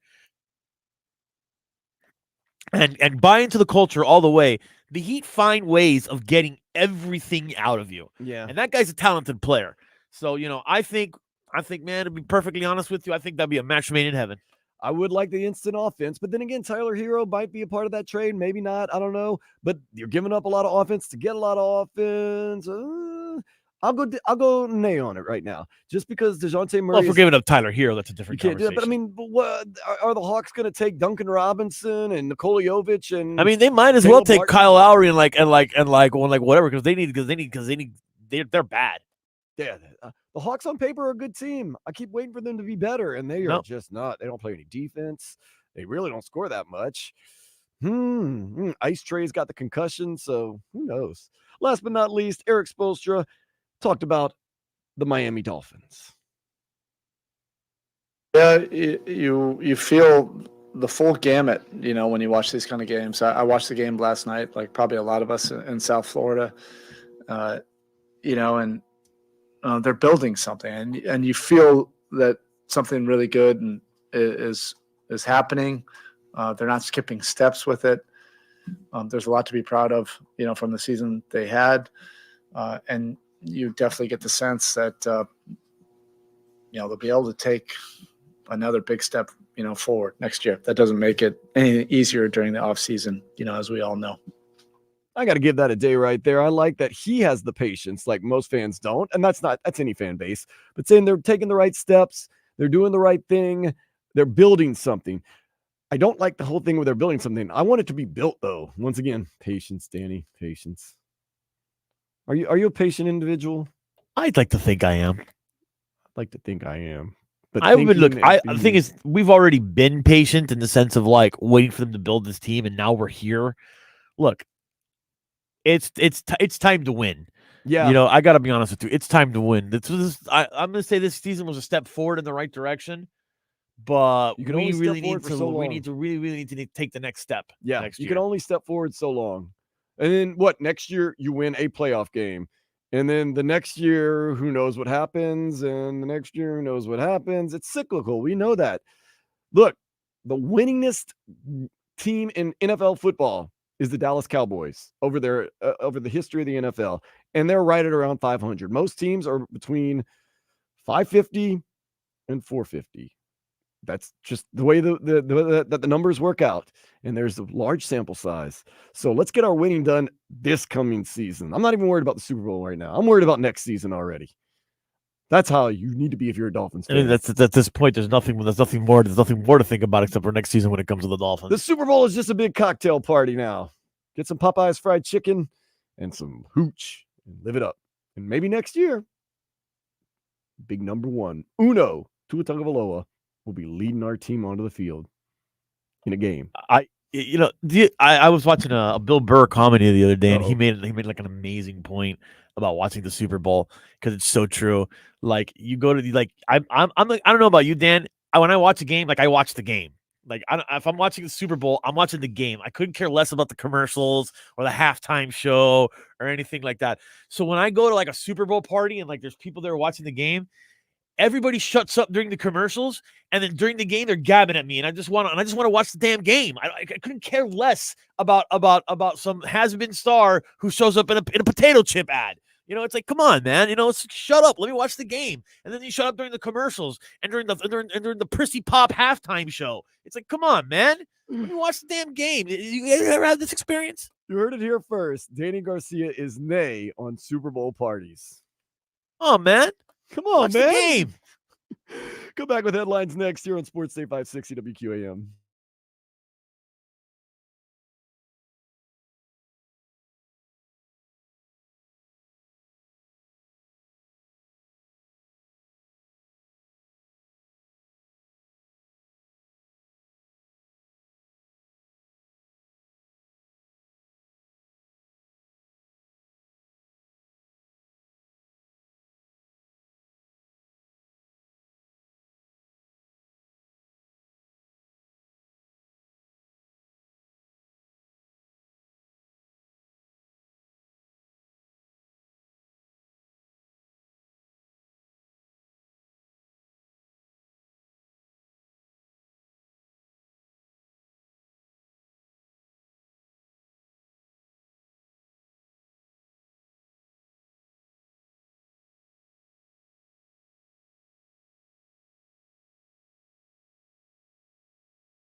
I toss and turn, I keep stressing my mind. I look for peace, but see I don't attain. What I need for keeps It is playoff Sunday. I just got a notification that the Bucks are catching 12 points. They're 12 points underdog. Whew, it's a lot of points in a playoff game. And again, they're playing the Lions. You think the Lions are running away from anybody? Maybe, man. Yeah, I know. That's why they're the big trendy pick going forward here, man. Really?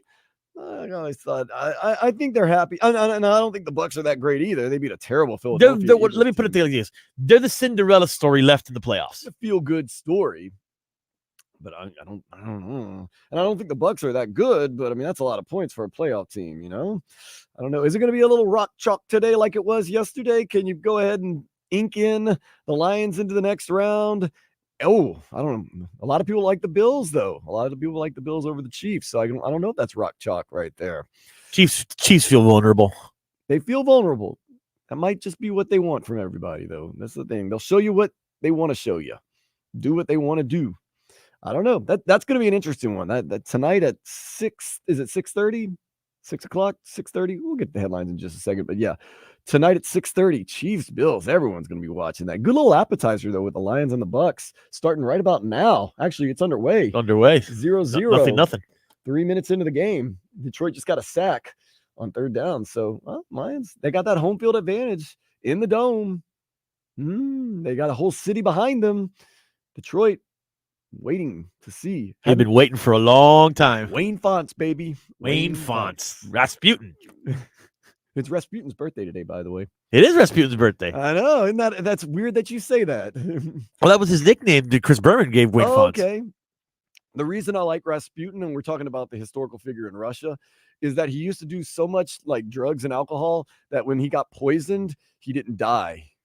That's great. They poisoned him and they pushed him out of a window. He fell into a river, and like an hour later, and it was negative like 10 degrees. An hour later, he just showed up like, oh man, what a day. He's like the Russian Hunter S. Thompson. God. I mean, how messed up do you have to get to where somebody poisons you and you don't die? Then they push you out of a window into a frozen river. You still don't die. I got tolerance, baby. I mean, as bad as it sounds, good job. Yeah. Good job. Hey, if it don't kill you, it makes you stronger. That's true. You're walking a very thin line, my friend. A very thin line right there. Yeah, if it doesn't kill you, it will make you stronger. Let's get into those headlines. Lamar Jackson, he ran for 2, threw for 2 touchdowns, and cussed a whole lot at halftime as the Ravens rolled the Texans 34-10, while the 49ers had to come from behind to beat the Packers 24-21. Texans, great story. Worst team in the league last year. This year, they won a playoff game. They've got who looks to be a world beater in quarterback C.J. Stroud. The future is bright. The Packers. So you have to feel as though you're a Texans fan, even though you lost yesterday, satisfied with the season. Very happy with the season. Gotta be. And I would even say the Packers. You didn't know what you were going to get in Jordan Love this year. Seems like you got yourself another good quarterback if you're the Green Bay Packers. Looks like the Packers. The Packers are the youngest team in football. Yeah, and they just put it on the Cowboys, and then they basically took the Niners right to the brink. I mean, if they didn't know how to, it almost seemed like if the Packers would have known how to win, they would have found a way and won that game. But the 49ers, wily veteran team, found a way to win. Doesn't have to be pretty. They're at home. It was rainy, all that stuff. Still, Packers were probably the better team yesterday. Probably, man. Probably. Ugh. I'm still not a Brock Purdy believer. Once again, I say 49ers fans would trade Brock Purdy for Tua Tagovailoa in a straight-up trade any day. And if I was a Dolphins fan, I wouldn't make that trade. I'd stick with Tua. Oh, yeah, I would stick with Tua as well. All right. Today, right now, Lions, Bucks, they're going at it. 0-0 early in the game. Then it's 6:30. Chiefs, Bills. Is it going to be another year where the Chiefs just do what they got to do to win a championship? I don't think so. Is it another year where the Bills fade away when the lights get bright? Or is it a year where the Chiefs seem kind of look vulnerable this year? Maybe there's some substance to that.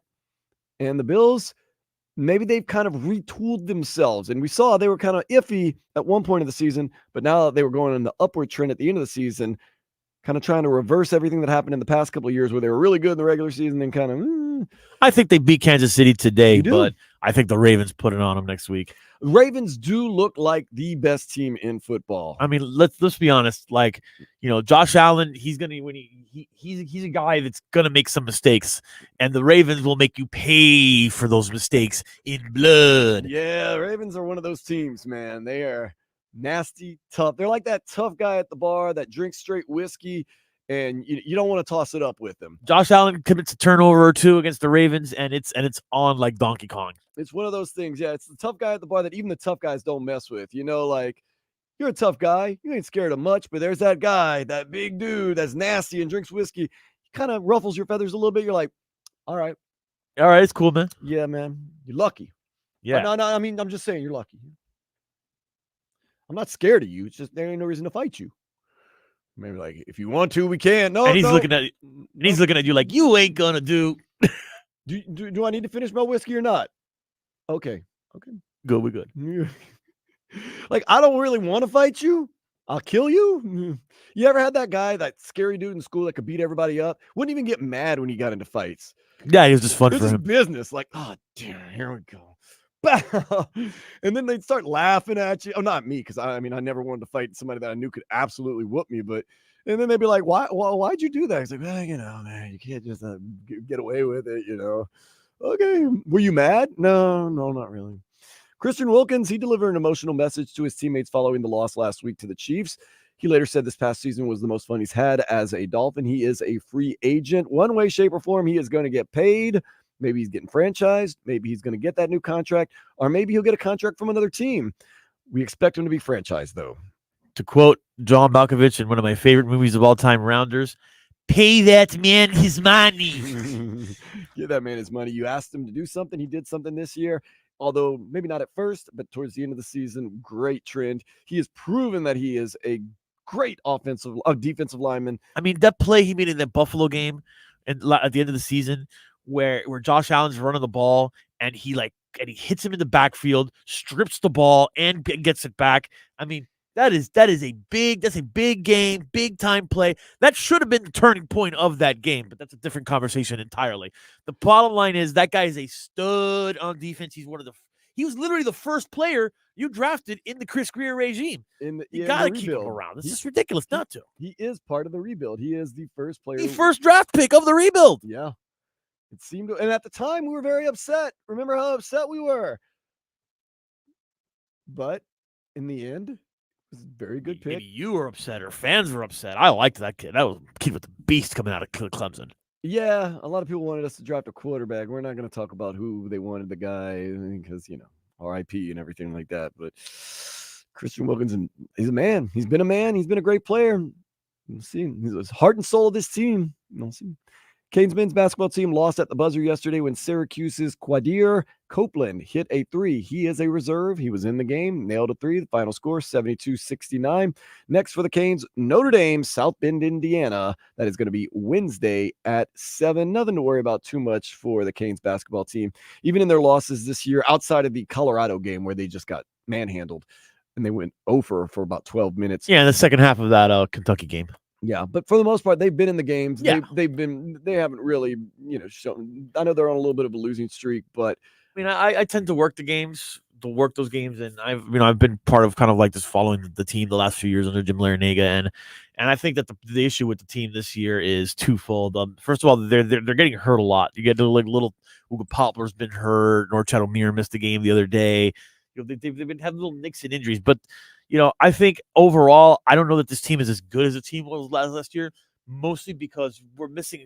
It's not Isaiah Wong we miss Jordan Miller. Mm-hmm. He was such a toolbox guy. He could score, he could rebound, he could play any position on the floor, and just his presence has been missing. But this is still a good squad that can make some hay. That can make some hay in the tournament. And just remember, you're not sneaking up on anybody at all this year. And you say, well, what's the difference? Ooh. You're an Elite Eight team from a Final Four team. There's just something about it. They say, ooh, they were in the Final Four last year. You're circled on everybody's calendar. Yep. Elite Eight, people forget about Elite Eight teams, but Final Four teams, they remember. So you're getting everybody's best game.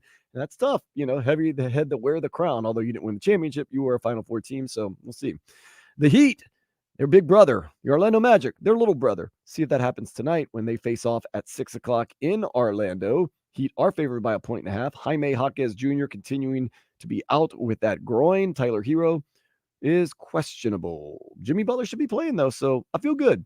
Bam Adebayo, Jimmy Butler, be okay. Be okay. Is anybody going to be really locked in on this Heat game with the playoffs going on? I think you should do both. This is what I do, Danny.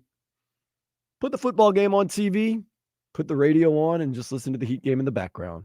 It's going to be on this. Now I got two TVs. Oh, living in the life of luxury in Hialeah, huh? You go. I can watch one on the TV and one on the computer screen. Let me let you in on a little bit of Danny Garcia's lavish lifestyle. He leaves this place, goes back to his ivory tower in Hialeah with 2 TVs. I'm posh, baby. How many refrigerators you have in that bad boy? 2. Look at you. 2 of everything. I got a little mini fridge upstairs, man. Goes to his California king bed. Or is it a water bed? I'm sorry, I can't keep track. No, I got it IKEA. Do they still make water beds? Maybe. I don't think they do make water beds. I'm I'm sure someone sells water beds out there, but like I haven't seen a water bed since the 80s. That was an 80s thing, man. You always had that friend that had a water bed. Oh, just wanted to sit in bed all day. Man, I never had a good sleep on a water bed because for some reason, like I don't know, the water would never hold me up.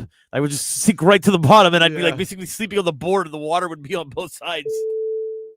But getting back to your Hialeah high life, running around, you go to Ray Pizza. Tropical Cafe, baby. Where Cristo Ray? Where's the Rio Cristal? Rio Cristal is not in Hialeah. Oh, I apologize. You go down on the Miracle Mile. Go to Applebee's, 2 for $20. Love Hialeah. I was thinking of going to Chili's when I get out of here. 3 for what is it? 3 for me or whatever. Yeah, they call 3 it? for me, $10.99. That ain't bad. That sounds like a good deal, man. And it's 2 for 1 drinks at all times at Chili's. That's how advertising works, though, because I was watching the commercial on the other day, and then they're limited a few minutes ago, and then they had the Chili's burger on there, and I was like, man, I want me one of the Chili's burgers. I think Applebee's right now though is like $14.99, all you can eat ribs and shrimp and everything like that. Deal. I know, man. And Applebee's is hot sweat and regret, man. You're out there living the life. You're in Hialeah. There are no rules in Hialeah. It's like international waters almost. So good. I love it. Oh, I mean, that Hooters in Hialeah. Come on, man. Oh, Hooters in Hialeah? One of the best Hooters I've ever been to in my life. One of the best Hooters I've ever been to in my life. The Flanagan's in Hialeah is pretty good. The best Flanagan's in the world. I hear randos when I'm walking down the street like, well, why do we have to go to the Flanagan's in Hialeah? And I hear the other person like, because it's the best one. It is. It really is. Before I even moved to Miami, people were like, dude, you have to go to the Flanagan's in Hialeah. It has to be the one in Hialeah. It's like a zoo. My dad and me, we when he was still living down here, we used to go to the Canes games up there in the stadium. And you know how the stadium, you kind of take the highway down the Palmetto. Yeah. When you get off, we'd stop at that Flanagan's every time on the way home from the Canes game. It's just a special place, man. It's Heck yeah. Special. I love Flanagan's, and there's a CC's Pizza Buffet in Hialeah. Oof. Where else can you find it, man? It's like you spend like $7. You got cardboard. And you get what you pay for, bro. Cardboard, cheese, and tomato sauce all in one bite. Great, so good. I mean, I have this theory called sex and pizza. Pizza and sex are basically like the same thing. Regardless of the quality, you're still going to eat it. It's still good, but there's different levels of good. There's different levels, but it's still sex or pizza. I'm not turning down either one, even at the same time. I'm not turning either one down, but there's different levels of good. Yeah. But once again, very good. There's CC's and then there's exactly. Well, we got distracted. The Panthers look to end their 4-game losing streak when they play Nashville tomorrow at 8 up in Nashville. Those Predators, we'll see how they do. Not get too sidetracked, but let's really quick take a step into the day spa. 24-year-old woman admits to having a sexual relationship with a coworker, but she's now mad at him because he refuses to leave his wife and kids for her. That's an old story. Sounds like everyone wins in this situation, right? That's never happened. This situation has never come up. Yeah, okay. So the woman. Didn't you ever see Fatal Attraction? Whoa! The wife is getting cheated on. The kid's dad is a scumbag. The guy is caught between 2 women, and the other woman is the other woman. Yeah, everybody wins. Sounds like a good decision. Note to self: don't have any in-office romances to begin with, Never. much less cheating on your significant other with an in-office romance. That's that's bad. So that's a bad look. Good job. It never works. Got to the bottom of that one. Who will the Dolphins draft next? I don't know. Draft. It's coming up soon. We're going to look at some of the possibilities and see how we feel about it. Do we want someone sexy or do we want a toolbox guy? We'll talk about that next here on Sports Day 560 WQAM.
Sports Day 560 WQAM. It is 3-3. Detroit, Tampa. Nail biter. I kind of said it the other day, like, which one of these teams is going to find a way to lose? They seem like they're not trying to win. They're just not trying to lose, but scared money don't make money. Just keep that in mind. Dolphins, they lost last week. Fun fact really quick before we move on from this game, and speaking of the Dolphins, both head coaches in this game, former interim head coaches for the Miami Dolphins. Wow. Let them slip away, I guess. I'm happy with Mike McDaniel, though. Barry Jackson recently wrote an article in the Miami Herald. Now that the Dolphins know they have the 21st overall pick in the first round, who are they going to get? You can always get somebody good. What's our pick? 21st. Maybe trade it. Maybe keep it. Maybe go out there, get somebody sexy. Maybe don't get somebody sexy. It all depends. I think we need unless there's like a stud receiver out there that falls to us in the draft or something like that. You know, I gotta go. You said it before the break. I'm going toolbox guy here. We need a little we know what we need? We need a little nasty on this team. That's what I want. That was the one thing I said early in the show. If this team needs to make any adjustments this season, they need to get one or two more tough guys in there. Yeah, we need a little nasty on this team. We got a bunch of Tarzans. We got a bunch of Janes. We need a Tarzan, you know. And even Christian Wilkins, who likes to get dicey with people. Yeah, but he's having fun out there. Joking. He likes to get under your skin, but he's not one of those guys like. You need like one of those Namdekan Suh kind of guys that is like, hey, I ain't your. No, Tom Brady tells a story. You ever heard the story about Namdekan Suh when he was with the Dolphins? What happened? Tom Brady says that anytime, defensive player would sack him, he'd be like, hey, good play, then tap him in the butt, that kind of thing. That way maybe they won't hit him so hard next time, that kind of thing. So Namdekan Suh sacks him, and then he gets up, hey, good job there, Suh, And Namdekan Suh looks at him and says, I ain't your effing friend. Woo, yeah, that's what we need. I ain't your friend. Get some tough guys in this joint, man. Like Ray Lewis and Ed Reed back in the day, man. Nastiness. That's what I want. Well, talk about getting an offensive lineman. You can always use good offensive linemen. ESPN's Jordan Reed projects Miami will take Arizona offensive tackle Jordan Morgan in the first round. Of course, Connor Williams, Robert Hunt, they got expiring contracts. Teron Armstead has battled injuries. He said he's thought about retiring. I don't think he's going to retire. But, hey, I'm all for it. I don't know much. I'll be honest with you. I don't break down a lot of college offensive linemen unless it's like my team that I watch. I mean, I know that Francis Mauigoa is really good for the Canes. He's a freshman though, but that's about the extent of my college offensive line knowledge. But if they say, this guy in Arizona, Jordan Morgan is the man, then Jordan Morgan, we'll look into him. I'm sure he's going to be at the combine. Get his jersey. Why not, man? We'll do it.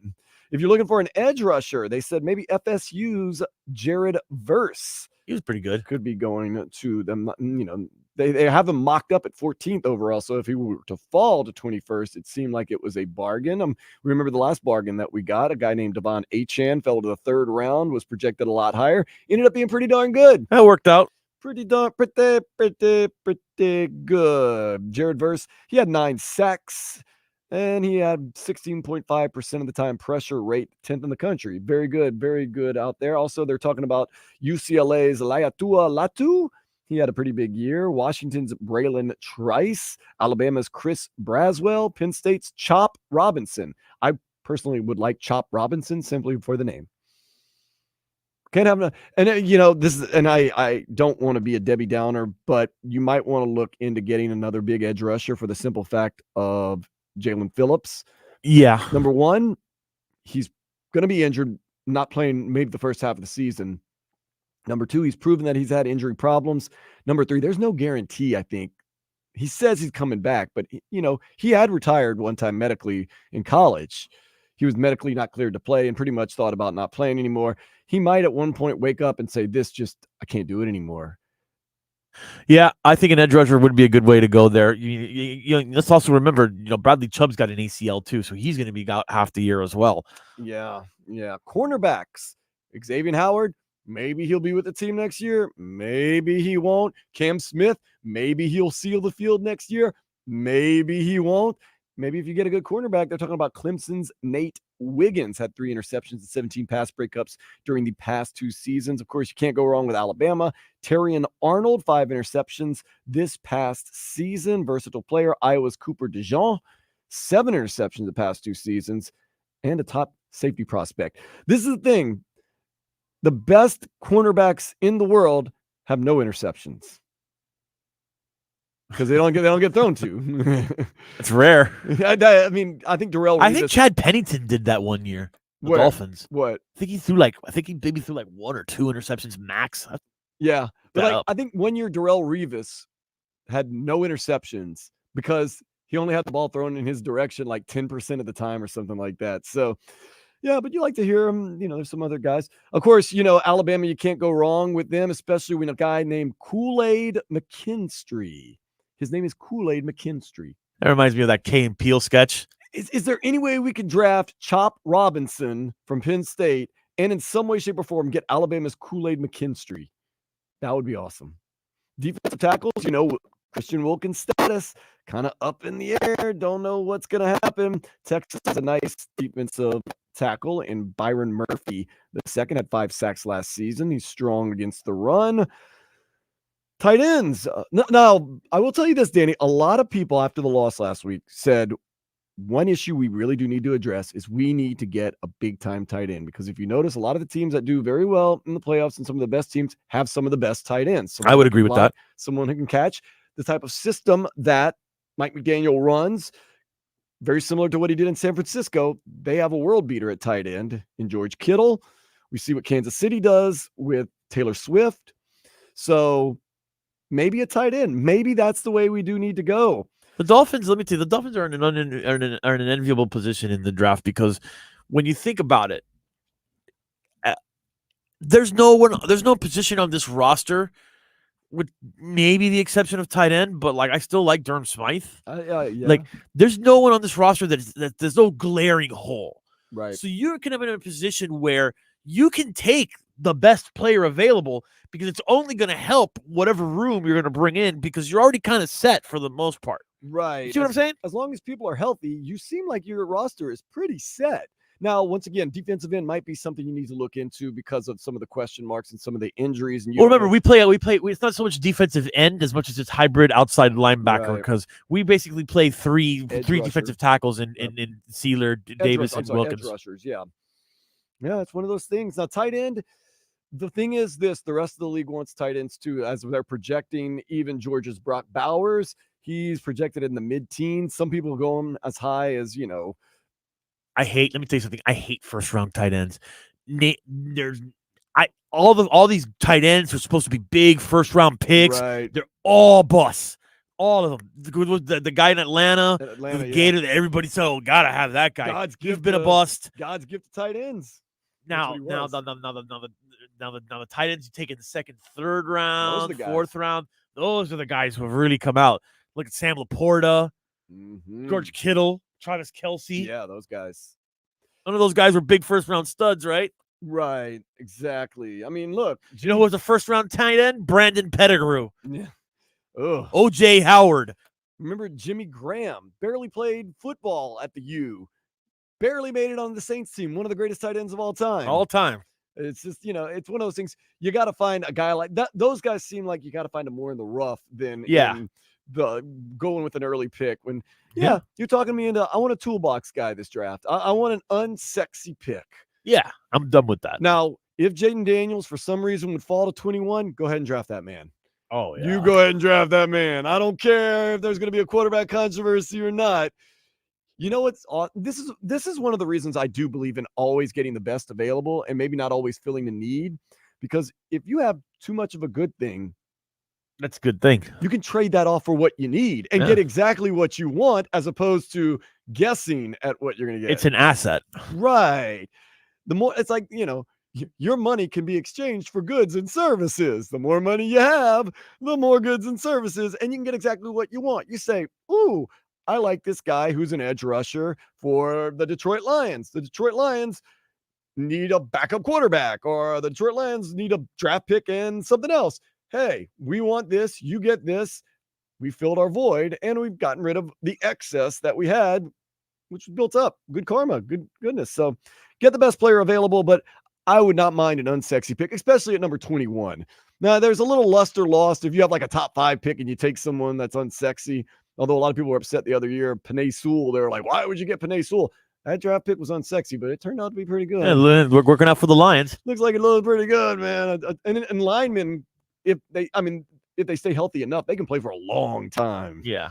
It's a good long-term investment right there. Lions trying to threaten to score again against Tampa Bay. It is 3-3. It seems like they've been driving down the field every single time, just can't get in the end zone. And they did finally get in the end zone. Touchdown pass from Jared Goff, another guy who had been written off for the most part, although he did make it to the Super Bowl with the Rams. Doing some pretty good things over there in him and Man Campbell, man. Man Campbell, I want to ask you this, Danny, and you, of course, you are a little, when I say intimate, you know Dan Campbell a little more intimate because he was the interim coach here. His style seems to work for a while. I keep waiting for it to kind of jump the shark because you come in there, you got an unorganized or a undisciplined team. You come in there and you whoop ass. Everybody straightens out. You start winning, but then all of a sudden it starts to wear guys down. Do you think that there is an expiration? Everybody has an expiration date, but do you feel as though Dan Campbell's style of coaching has maybe a sooner expiration date than some other types of coaches? I would say that Kevin McHale was talking about, and this is obviously another sport, basketball. Kevin McHale was talking about their old coach, Bill Fitch.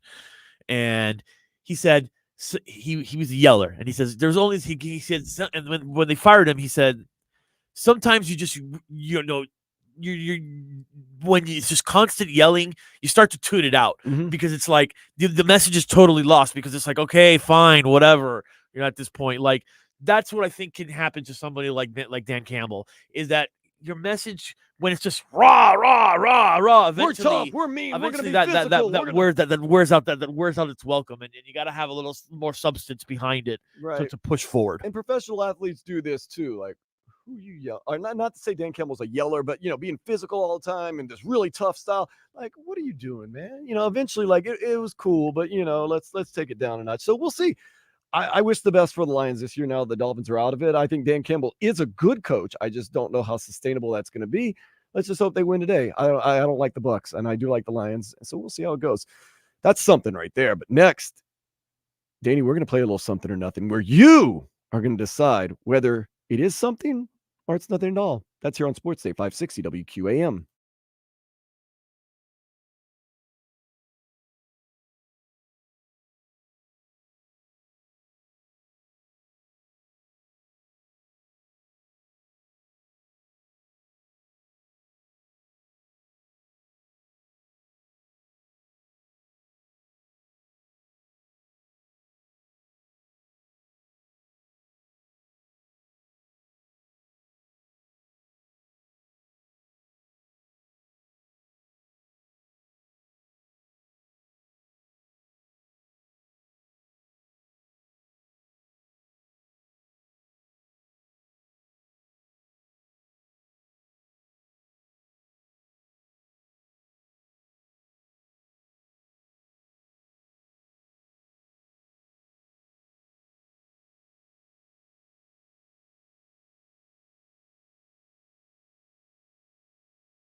you, girl, like being stoned. Oh, oh, oh, like being stoned. Cracker. No, that's the name of the band, Cracker. Oh, this is a big time forgotten song from the 90s. Big time hit right there. Love this song. Great song. Cracker. That video with Sandra Bernhard. Cracker had some jams, man. Short skirt, long jacket. Oh, good album. Yeah. Or was that Cage? I don't know. Nonetheless. People forgot Sandra Bernhard now that I think about it. And Cracker. Cracker. Interesting band. No, nonetheless. So we're going to do a little something or nothing right now. That's something right there. Good song, man. Great song. I'm going to run through some things that are happening in the world. And DG, you're going to tell me whether it is something or nothing. Trae Young, Ice Trae, DeJounte Murray's now teammate. We'll see. He has a concussion. He's out indefinitely. Is that something or nothing? It's definitely something for the league. I mean, he's one of their stars, and the Hawks are god awful. Yeah. You know, but something. I mean, it's definitely something. You want to see that. You want to see that guy playing. You want to see that guy playing. You So want it's to see something. stars play. You want to see guys out there. And a concussion, that's a scary thing right there. A lot of bad things can happen. You don't see it as much in basketball, nonetheless. You get a concussion in basketball. I mean, you can you hit your head and fall. You can take a charge. guess, yeah. Something like that. FIFA is debating on whether teams should have to forfeit games if their fans get into racist rants and chants. You know, that's kind of a problem in Italy and England. There's been some racism in the crowd. FIFA's looking into possibly, if it happens, you have to forfeit the next game. Is that something or nothing? Oof, that's something. I like it. That sets a precedence of that's like a society changing kind of thing. And we know how big soccer is over, especially in England and in Italy. But I mean, that's not a hot take. We stand against racism. But I know, right? Like, no, why are we punishing teams for their fans? Oh yeah, racism is fine. Yeah, right. Come on, Part man. of the game. Part of the game. Yeah, part of the game. It's part of the game. Gotta have thick skin in this league, man. Come on, God, man. I don't understand why you'd go in a I guarantee you there's some jerk off out there who just says that and means it. Oh yeah. I mean, Cage the Elephant. They released a new song, Neon Pill. Is that something or nothing? Nothing. Nothing? Just new music. Cage, it's only been since 2019. Well, Yeah. that's 5 years. This is a good album coming out. Yeah. Gene Simmons going solo for a while. Is that something or nothing? Bill Simmons. Gene. Oh, Gene Simmons going Yeah, solo. No Kiss. He's going to do some solo action. Something or nothing. I mean, that might have been something 20 years ago. How much does Gene Simmons still have in the tank when it comes to creative new material? All I know is that he sold his likeness. Him and the band sold their likeness to do AI deep fakes and stuff like that. So that tells me that they want to keep the money train going, but they ain't got the gas to keep it going. Man, Gene Simmons. I'll say this for Kiss though. I didn't think about this until recently. The whole makeup gig is perfect because every time on stage they still look young. Yeah, you can never tell. And I mean, honestly, if you can get a doppelganger, the band can go on for a long time. And really, honestly, with all that makeup, they don't even look like themselves. Like you see Gene Simmons in makeup. Oh man, it's and Gene totally Simmons different. makeup, I don't know if that's the same guy. He looks like I don't know if Starboy is really what's his name, Paul, whatever, the lead singer. Paul Stanley. Yeah, I don't know if it's Paul Stanley or not. You never know. This is like four Jewish dudes from Jersey. Would you ever go full Kiss makeup army? No. No, I'm not that type of guy. No, I'm not. I like Kiss, but I don't like Kiss that much. Jazz Fest coming to New Orleans in the beginning of April. Some of the headliners. Give me a thumbs up or a thumbs down or yes or no. Rolling Stones. Yes. I like that. Chris Stapleton. No. Oh, you don't like Tennessee whiskey? Neil Young and Crazy Horse. Oh, yeah. Killers. Sure. Heart. Oh, yeah. Vampire Weekend. Oh, man. I would kill to see Vampire Weekend. And then my favorite, you might not know her, Big Frida. I have no idea who that is. New Orleans Bounce Queen. But I like the name. It's a drag queen that plays like bounce dance music. Fun stuff. Love Big Frida. A severed head and some severed hands were found in a refrigerator when a Colorado couple bought a house. So apparently you buy the house as is. That was part of getting it as is. Something or nothing. That's definitely something. The disposal, man. You're already moving into a house. You got enough issues. How do you dispose of severed hands and heads? I mean, you can't just put it in the trash. If you dig a big enough ditch. What's the standard procedure on that? I'm guessing you call the police. Yeah, I would think calling the police would be the move. You can't move. just throw it away. You just can't throw it away. No. Especially if you did nothing wrong except for buy the house. Mhm. Two Madonna fans are suing the pop star because she was 2 hours late to one of her New York City shows recently. Is that something or nothing? That is something. I mean, I do like accountability of bands being on time. I don't know what the precedent of that is, what the damages would be. Can you imagine? Remember in the '90s when Axl Rose was like, "Oh, I can't go on stage because my throat's bothering me." Can you imagine if that was President set back then? How much money Axl Rose would have lost in fines? They consistently went on 2, 3, 4, 5 hours late to every show in their heyday. Yeah. Wow. What's the most you've ever had to wait for a band to play? I think I was at a Rihanna concert one time and I waited an hour, and I thought that was an eternity. What do you do with 4 hours? I have no idea, man.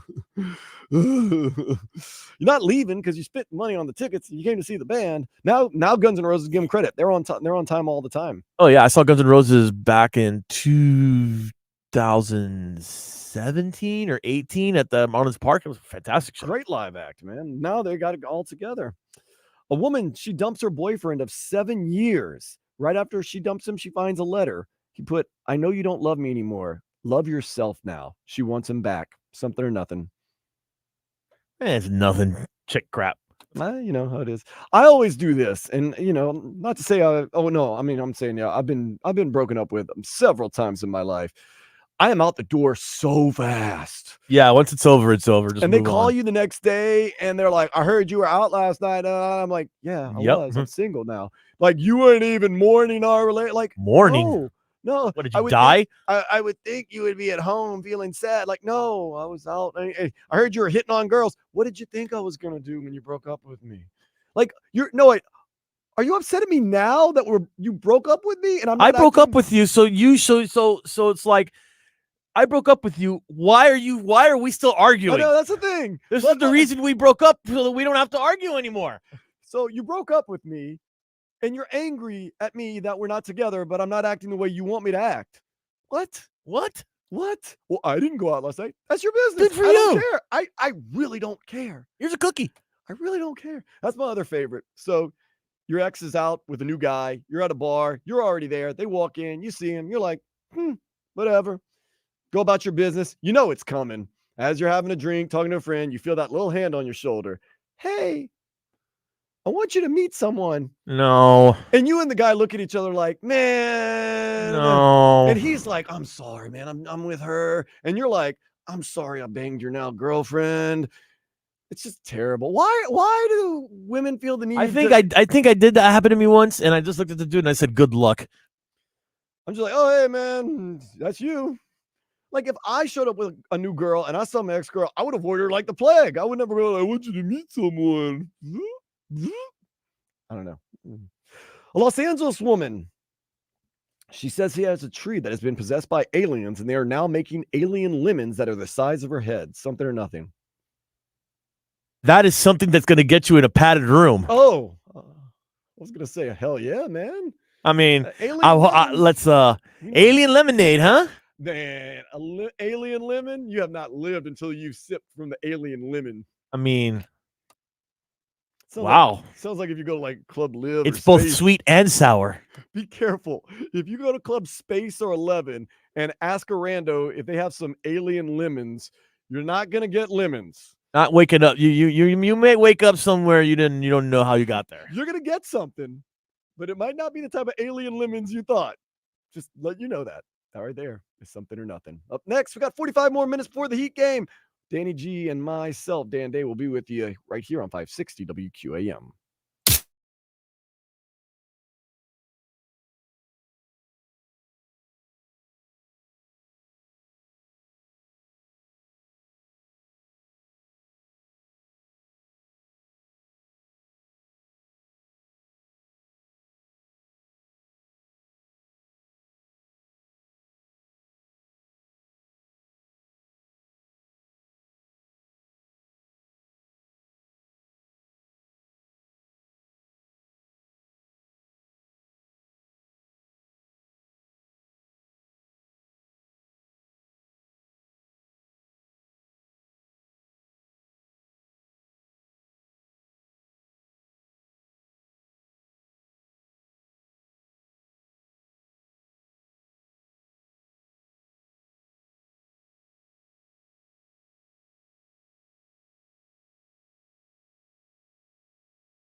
An Odyssey station. Powered by Anajar and Levine Accident Attorneys. Call 1-800-747-FREE. That's 1-800-747-3733. Back for the final 45 minutes of Sports Day on this Sunday. It's getting close to halftime. Detroit Lions up 10-3 on the Tampa Bay Buccaneers. Both these teams look like they're trying to feel themselves out. Don't look like they're world beaters, although Detroit on offense has been pretty solid. Going to see if Detroit can end a drought of going to the NFC Championship game. Buccaneers were there just the other year with old Tom Brady winning the whole shooting match, the whole kit and caboodle. Then you got the big one tonight, Chiefs, Bills. They always meet in the playoffs. The Chiefs always win. Could this be the year? We'll see.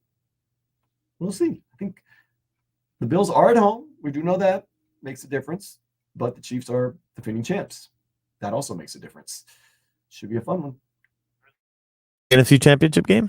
Lions 1991. Yep, that's what it is right there. But I don't remember I don't remember the game, to be honest. Oh, it's because it was a totally unmemorable game. They played the Redskins, and the Redskins just absolutely pimp slapped them. Was that Dan Reeves?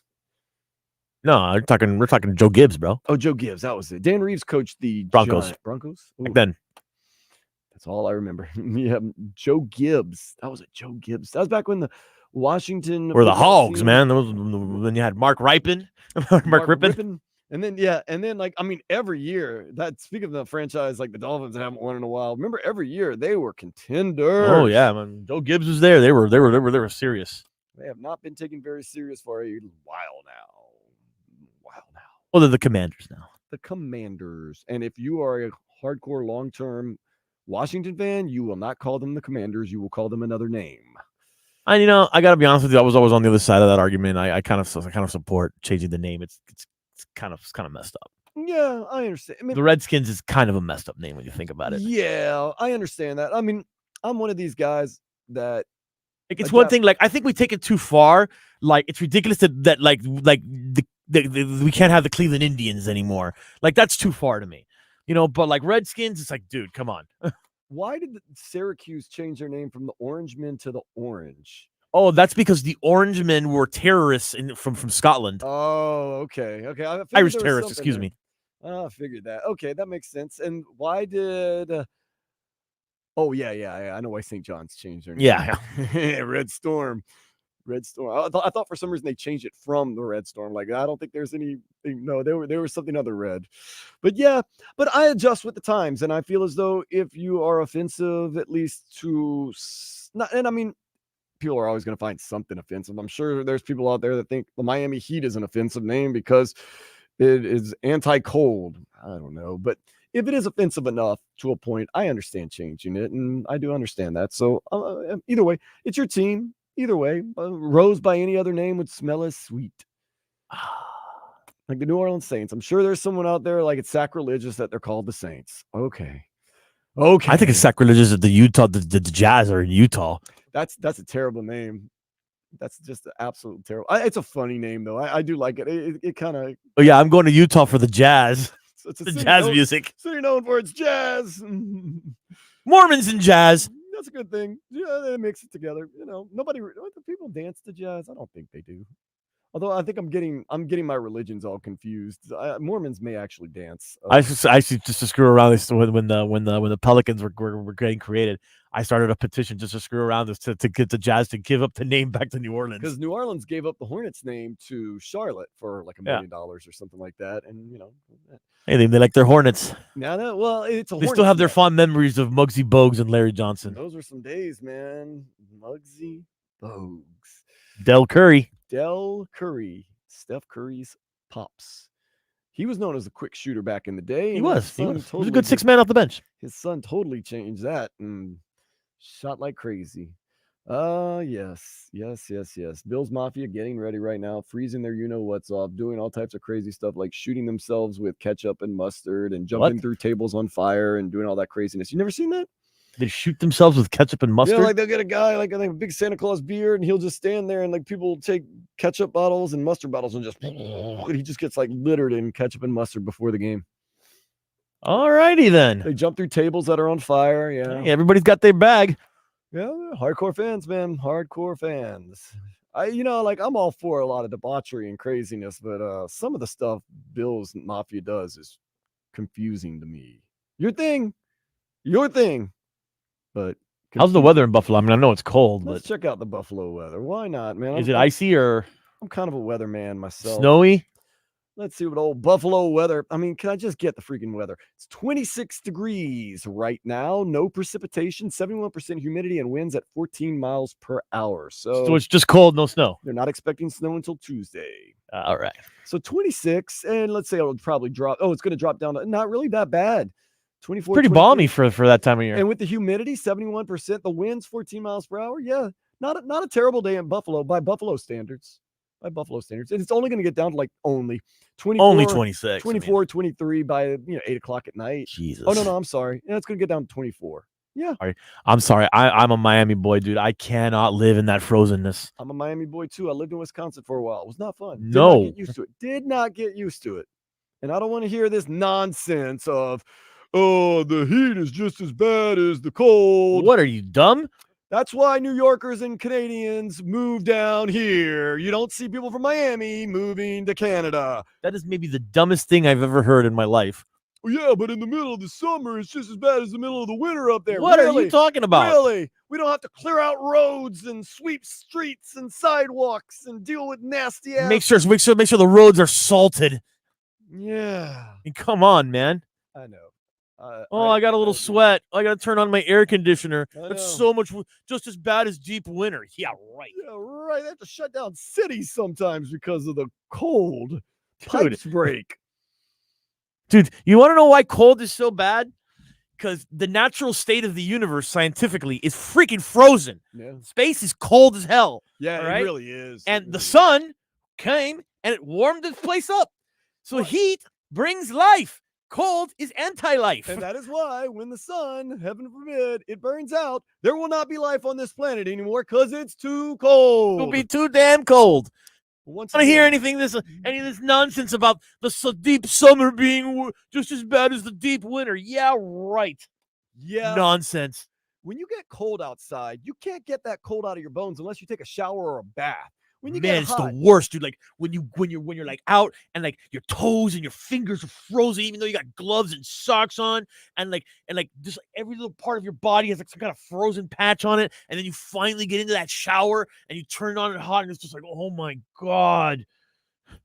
Yeah. When I deal with the heat, go inside, sit in the air These conditioner, jokers get and in these the pool. jokers and these Buffalo jokers, they show up there with like no shirt. I know. They said like 15 fans had dealt with hypothermia from the game the other night. I don't doubt it. In Kansas City, because there were guys with no shirts on and stuff like that. How drunk do you have to get? How drunk do you have to get? That's gotta feel like 1,000 icicles like stabbing you at once, like no shirt and like negative 30 whatever. I know. God. It was a little cold in Baltimore yesterday. No problem though. Lamar Jackson, he ran for 2 touchdowns, threw for 2 touchdowns. The Ravens, they beat the Texans 34-10. The 49ers had their troubles, but they did find a way to beat the Packers with a late touchdown, 24-21. Lions are beating the Bucks right now. It's about halftime, 10-3. Tonight, 6:30. Bills, Chiefs. We've already told you the cold, it ain't cool. We don't like that. I also don't know who's going to win. We'll see. I will say this though, DG. They were saying like the Chiefs Dolphins tickets were like as low as $40 for the cheap seats. Yeah. If I lived in Kansas City, I'd have probably bought that ticket. Nope. Man. Nope. Drinking whiskey in the parking lot. Nope. Playoff game. You know they're not checking you. You would have to pay me well to go to that game. Well. I drink a lot of whiskey. I mean, to say that you were there. Nope. Yeah, I'm in. Canes men's basketball team. Frozen football game. Oh God, dude, this is snuggle up. Canes men's basketball team lost at the buzzer yesterday to Syracuse. Quadir Copeland hit a 3. Final score 72-69. Next up for the Canes, Notre Dame, South Bend, Indiana, Wednesday at 7 o'clock. Florida State's running back Rodney Hill is going to transfer to Miami. He was a reserve last year, still had 190 yards and 1 touchdown. He will be a preferred walk-on with the Canes, keeping that stable going. Just a little while, you're going to hear Preheat with Alejandro Solana. The Heat are in Orlando, facing the Magic at 6 o'clock. They're favored by 1.5. Jaime Jaquez Jr. not playing. He's got that groin issue. Tyler Hero still questionable. Of course, Alejandro Solana and Tommy Ty going to get you caught up. As soon as there's an announcement on whether Tyler Hero will play or not, they're going to let you know right here on 560 WQAM. DG, when you go up to Orlando, you ever take the Bright Line? Nah, I drive. You drive? Yeah. Just go up the interstate? Yeah, it takes 3 hours. 3 hours? Oh, okay. I wouldn't mind taking the Bright Line. I mean, if I had the money, is it expensive to like spend, like just to blow? Sure, I'd take the Bright Line because that way I don't have to drive. You know, it's a pretty fast train and all that. But dude, it's like $100 to go to Orlando on the Bright Line versus a $30 tank of gas. Oh, okay. I'm pulling it up right now. Book your tickets here. I gotta do all this selection. Can we leave from Aventura? No, we'll leave from Miami, and then we'll go to Orlando. I don't care about the departure day and time. Let's say it's a weekend. Let's say it's today. How about we make it a No, I do it for like Wednesday or something. Let's see what today a ticket would cost you right now. The last second? Whoa! How much? It says $134. Yeah, that sounds about right. Bright Line ain't cheap, dude. I thought the Bright Line would be like, $20. No way, dude. That's not including drinks or anything cool. Oh, yeah. Now, if you get on the Smart Saver at 8:50 p.m. and roll in at 12:15 a.m., which the game's over by that point, it's only $49. Not no, bad. That's not bad. Still, man, look how dumb I am thinking it was $20-$30. Right. I wish. That would be something right there. I told you it's like $100 plate. It's like $100 trip. It's like $100 train ride or a $30 tank of gas. Come on. Yeah, that's true. And that's not apparently there's like a booze like ticket too you can get where like the booze is included, but I'm sure that's expensive too. I'm positive it's expensive. I'm sure they ain't giving it away. We know South Florida. They're not giving away the tickets to ride. They ain't giving away the booze to ride. Marlins pitcher Jesus Luzardo, he held his youth baseball camp this past weekend at his alma mater, Stoneman Douglas. He and the organization recently came to an arbitration agreement, and he's going to be back on the mound for the Fish next season. And it looks like most of the games, all the games are going to be on Amazon Prime. Marlins, along with 4 other Major League Baseball teams, have entered into that deal with the whole bankruptcy, Bally Sports, and all that stuff. Them, the Brewers, the Royals, the Tigers, and there's one other team. So they're not going to be on Bally's anymore? That is the initial reports from the New York Post saying that all the Marlins games next season will be on Amazon Prime. I got to get my buddy's password. I know. That's the thing. I think I have Prime. I don't watch a lot of TV, so it's hard for me to know whether I have Prime or not, but I think I have it. I know I have Netflix. I know I have Hulu. I don't know if I have Prime, but I do have a computer. I'll leave it at that. I don't want to plead the fifth after that one. Following a 9-game winning streak, the Panthers are now on a 4-game losing streak after falling to Minnesota Wild 6-4 the other day. They're in Nashville tomorrow at 8 to take on the Predators. No worries yet with this Panthers team. They've been good this year. I think they're a good team. No, because they'll bounce back. It's professional sports. I'm going to go on a limb and say they beat the Pred tomorrow. Let's go. I'm in for it. Bachelorette party capital of America right there. Nashville. They're everywhere. Really? Oh, yeah. Inter Miami continue their preseason tour. They're going to be at the Cotton Bowl tomorrow at 6 when they face FC Dallas. Even the FC Dallas supporters groups, this is how weak they are. We love our team, but we're really just here to see Messi. I was like, goodness. Good job, guys. Stay classy. Oh, imagine being a Dolphins fan. Like, I'm a huge Dolphins fan, but that Josh Allen, must see TV, must see, man. Terrible. Going to the game. And I understand there's other things involved with all that, but still, like, come on, guys. Whether you feel that way or not, don't be quoted in the media. U.S. men's national team. That's my team right there. They fell to Slovenia 1-0 yesterday in an international friendly. None of the big names really played. No Christian Pulisic and all that. So it's okay. We'll see how the Yanks do. They don't have a game for another 2 months. They're going to play Jamaica in some CONCACAF Cup action. See how that goes. The Australian Open continues. Coco Gauff, we love her as a tennis player. She won Novak Djokovic. Not everybody loves him as a tennis player. He also advanced to the quarterfinals. Continue played this week. Then you'll have the women's final Saturday and the men's final 1 week from today. Dwayne "The Rock" Johnson inducted into the Polynesian College Football Hall of Fame. Got to ask you, what is the odds Dwayne "The Rock" Johnson one day runs for president? Sounds stupid, but then again, years ago, if you told me Donald Trump would run for president, The Simpsons said it. I thought it was a joke. I thought it was funny. He ran for president. He won president, by the way. Could Dwayne Johnson possibly ever decide to run for United States president? Can you smell what the White House is cooking? I could see it happening. I mean, at least, Why not? At least, I mean, Jesse the Body Ventura became governor of Minnesota for a while. So, I mean, like, it's not, I mean, no, I know president, governor, two different things, but nonetheless, Dwayne Johnson, savvy businessman, talented athlete, good-looking guy. Crazier things have happened. Following the retirement of his number 40 Friday, Udonis Haslem proposed that one day he, along with rapper Rick Ross, would like an ownership stake in the Heat. No word on if that's going to happen. We'll see.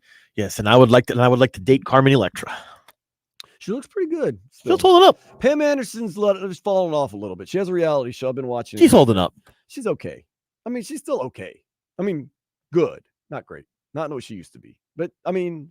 Okay, how about Marissa Tomei? She's still holding up. Marissa Tomei is great. That's what I'm talking about. Marissa Tomei. Some of the women that have aged wonderfully, whether it's with help or not help. I mean, Demi Moore, Selma Hayek, Marissa Tomei, Jennifer Lopez. J-Lo. Although I have seen some candid pictures of her, like around here in Miami, starting to get to her a little bit. Still great. I mean, Father Time is undefeated. Shakira. Oh, man. Are you kidding me? Jimmy Butler. I know you're friends with her. With that, Look a brother up. Shakira, you need anything. Girls, you let me know.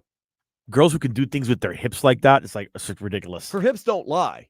We know not. that. She's made that very apparent. Not only, oh, crap. Did Tampa Bay just score with 15 seconds I believe left? so. There's a flag. There's laundry. I was going to tell you. I was kind of watching at the backside of my eye there. There was like 2 catches by Mike Evans. This drive was all Mike Evans on 2 like amazing catches. Mike Evans is the truth of the position, dude. I want to ask you this: do you like the term flag or laundry on the field? Which do you prefer? Flag. I like laundry on the field. You like laundry on the field? I like the quirkiness, the kitschiness of some of those sayings. Let's see what happened. I don't know what the call on that was. Maybe there was some type of like offensive pick or something like that on the route. Beautiful pass by Baker Mayfield, by the way. Baker Mayfield, underrated guy. I think people didn't like him because he was in all those progressive commercials. Yeah. People don't like that. Oh, it's a touchdown. So it's going to be 10-10 going into the half. Exactly what we said. Who knows what's going to happen in this game. Both teams have looked pretty even so far. 10-10 going into the half. Okay, now let's not digress anymore. Let's go ahead and take a step into the day spa. Whew. Always try to save the best for last. A woman claims that an unknown coworker repeatedly steals her noodles that she brings for work so she can eat it at lunch every day. When she brought it up to her boss, he said the department likes to give and take and that it's not such a big deal that someone keeps stealing her lunch noodles. I think we know who this unnamed coworker that's stealing her noodles is now. Who's that? Her boss.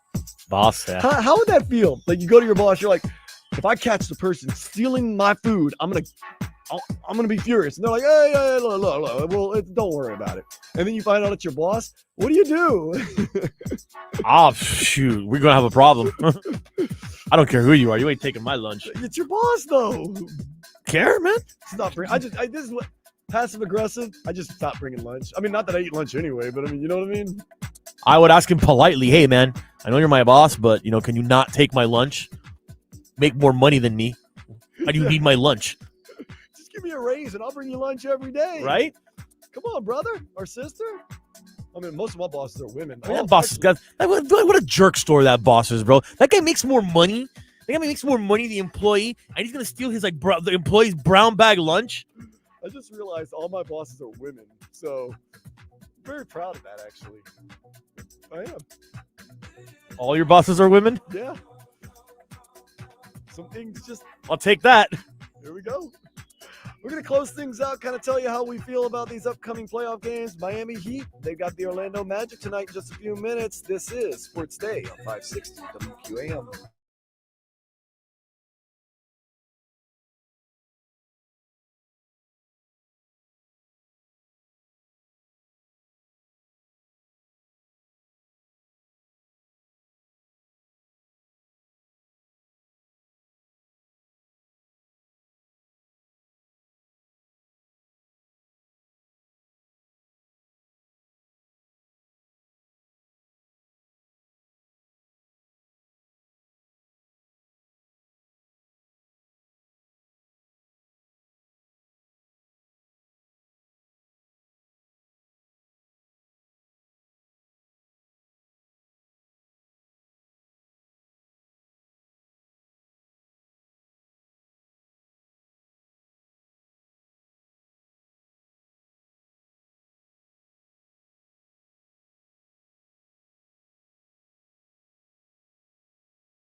I thought I was done. I was out in the hallway talking to Tommy Tighe, just kind of kicking it. Tommy Tighe was updating me, though, on Tyler Hero. He is probable for tonight with a bad shoulder. So we'll see how that goes. That game's going to be tipping off at 6 o'clock. Preheat with Alejandro Solana coming up in just a couple of minutes. Danny, got a couple more minutes together. Double Dan in it right now. I did come up with a new country song. It's called All My Bosses Are Women. All my bosses are women. And when I say bosses, my like bosses. Never mind that my direct boss here at the radio station is named Lynn. He is a man, but he's not my boss. Claudia is our boss. She's the president. I thought it was important to clarify that point. Not taking shots at Lynn. I also just ran through the hallway. But yeah, so all my bosses are women. The main bosses are women. So that's a country song I'll be working on over the next couple of weeks. Well, now that I think about it, Cliff Claudia is the main boss here. Mm-hmm. My general manager, the woman is at CBS, is a woman. So yeah, all my bosses are women too. It's true. In college, my college job, my boss was a woman.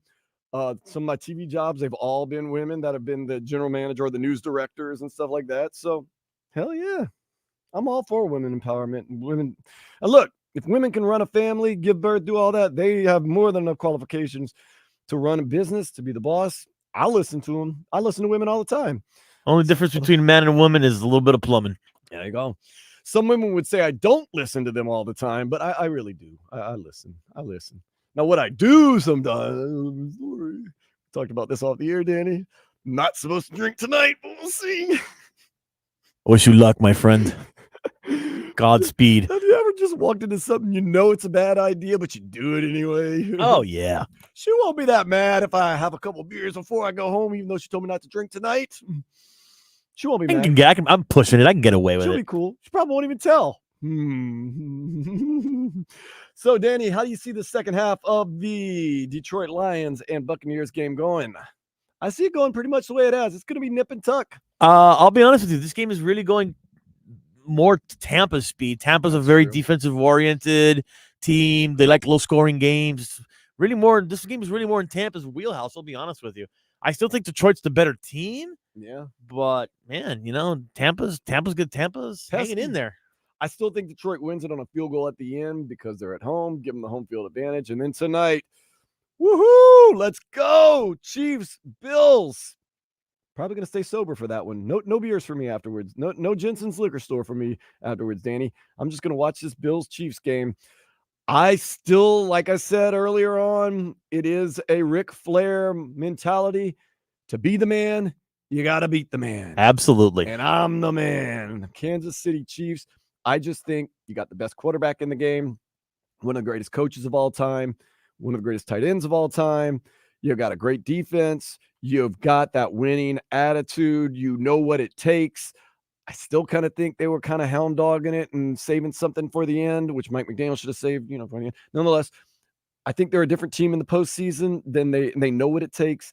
The Bills, until they stop shrinking in the spotlight, I have to assume they're going to do it again. They are at home. I get that.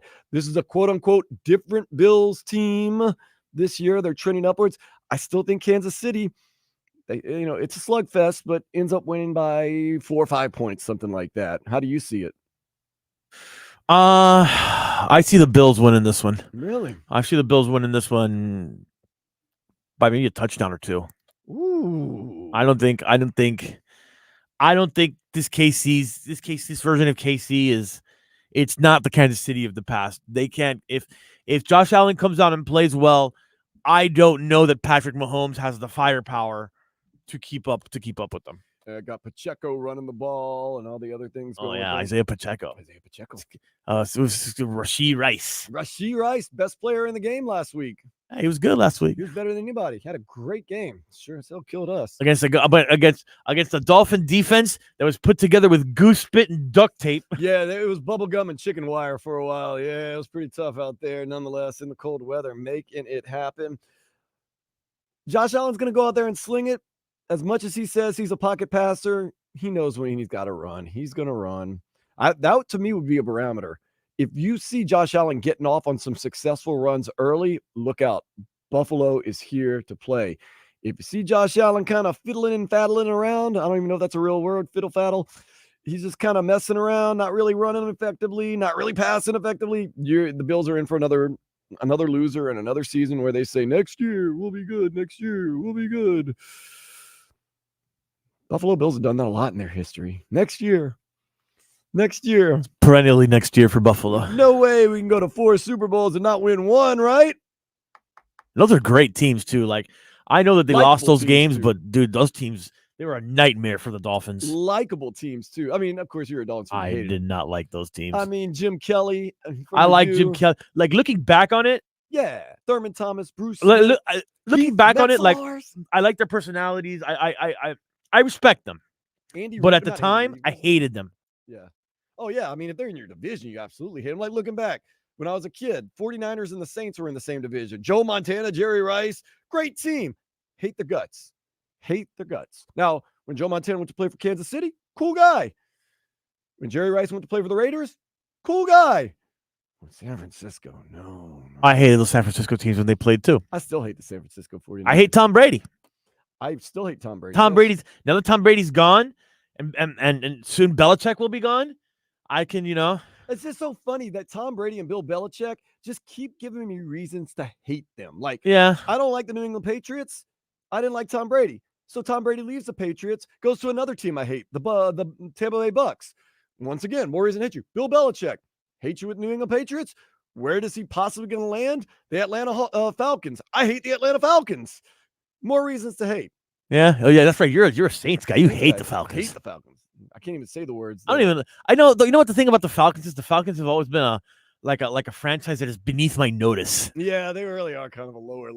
Even when they had Deion Sanders, they were terrible. And Deion Sanders couldn't wait to get out of there and go to a real team. By the way, is it wrong that like one of the things that brings me joy in the current NFL now that the whole Belichick Brady thing is over is that you have this entire generation of like Patriot fans who grew up like their whole lives with Brady and Belichick, and now that it's gone, and like they have to come back to the real world where it's not that easy to find a quarterback, and the coaching is tough, and it's not your birthright to go to the playoffs, and it makes me feel good. Is it wrong that it makes me feel good that like, now, welcome to the real NFL, baby. No one should ever feel sorry for a New England Patriots fans, at least for a while. Feeling sorry for no Patriot, nothing. I do know a fan ever. Base, I know a fan base you should feel sorry for, but that is here, nor there. It's here. 24 years. Oh my God, we got to get a playoff win next year. Come on, guys. Let's do this. Come on, Come on, man. You were at the playoff game that they won 24 years ago. I was. I'm old. Makes you feel young, man. Makes you feel young. Tonight, the Heat, little brother, Orlando Magic. They're up in Orlando. Do not take the bright line. It is not as cheap as I thought it was. Hopefully, it is a successful trip. I think the Heat are just a bad matchup for Orlando. They beat them twice earlier this year. I think they're going to beat them again tonight. I think it's going to be another low 100s, like 101. I hate the Magic too, but that's another long story. I don't hate a lot of NBA teams. I hate the Utah Jazz. I hate the Orlando Magic. You hate the Jazz? Yeah, of course. I like the Jazz. No, dude. I hate the Suns, too. That's the other team I hate. For just reasons. You got to hate somebody. I like the Suns, too, for some reason. You got to hate people. I like, you know what it was? In the 90s, I was big into Charles Barkley and Karl Malone. That's one of the reasons I hate them is because of Charles Barkley, because he was a punk, man. He's funny now.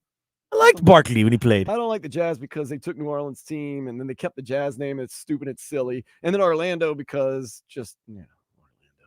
You know how it is. I don't even like going to Orlando. I can get into detail into why I hate Orlando. Screw Orlando. Well, Bush League. Bush League backward. Little brother. That's what it is.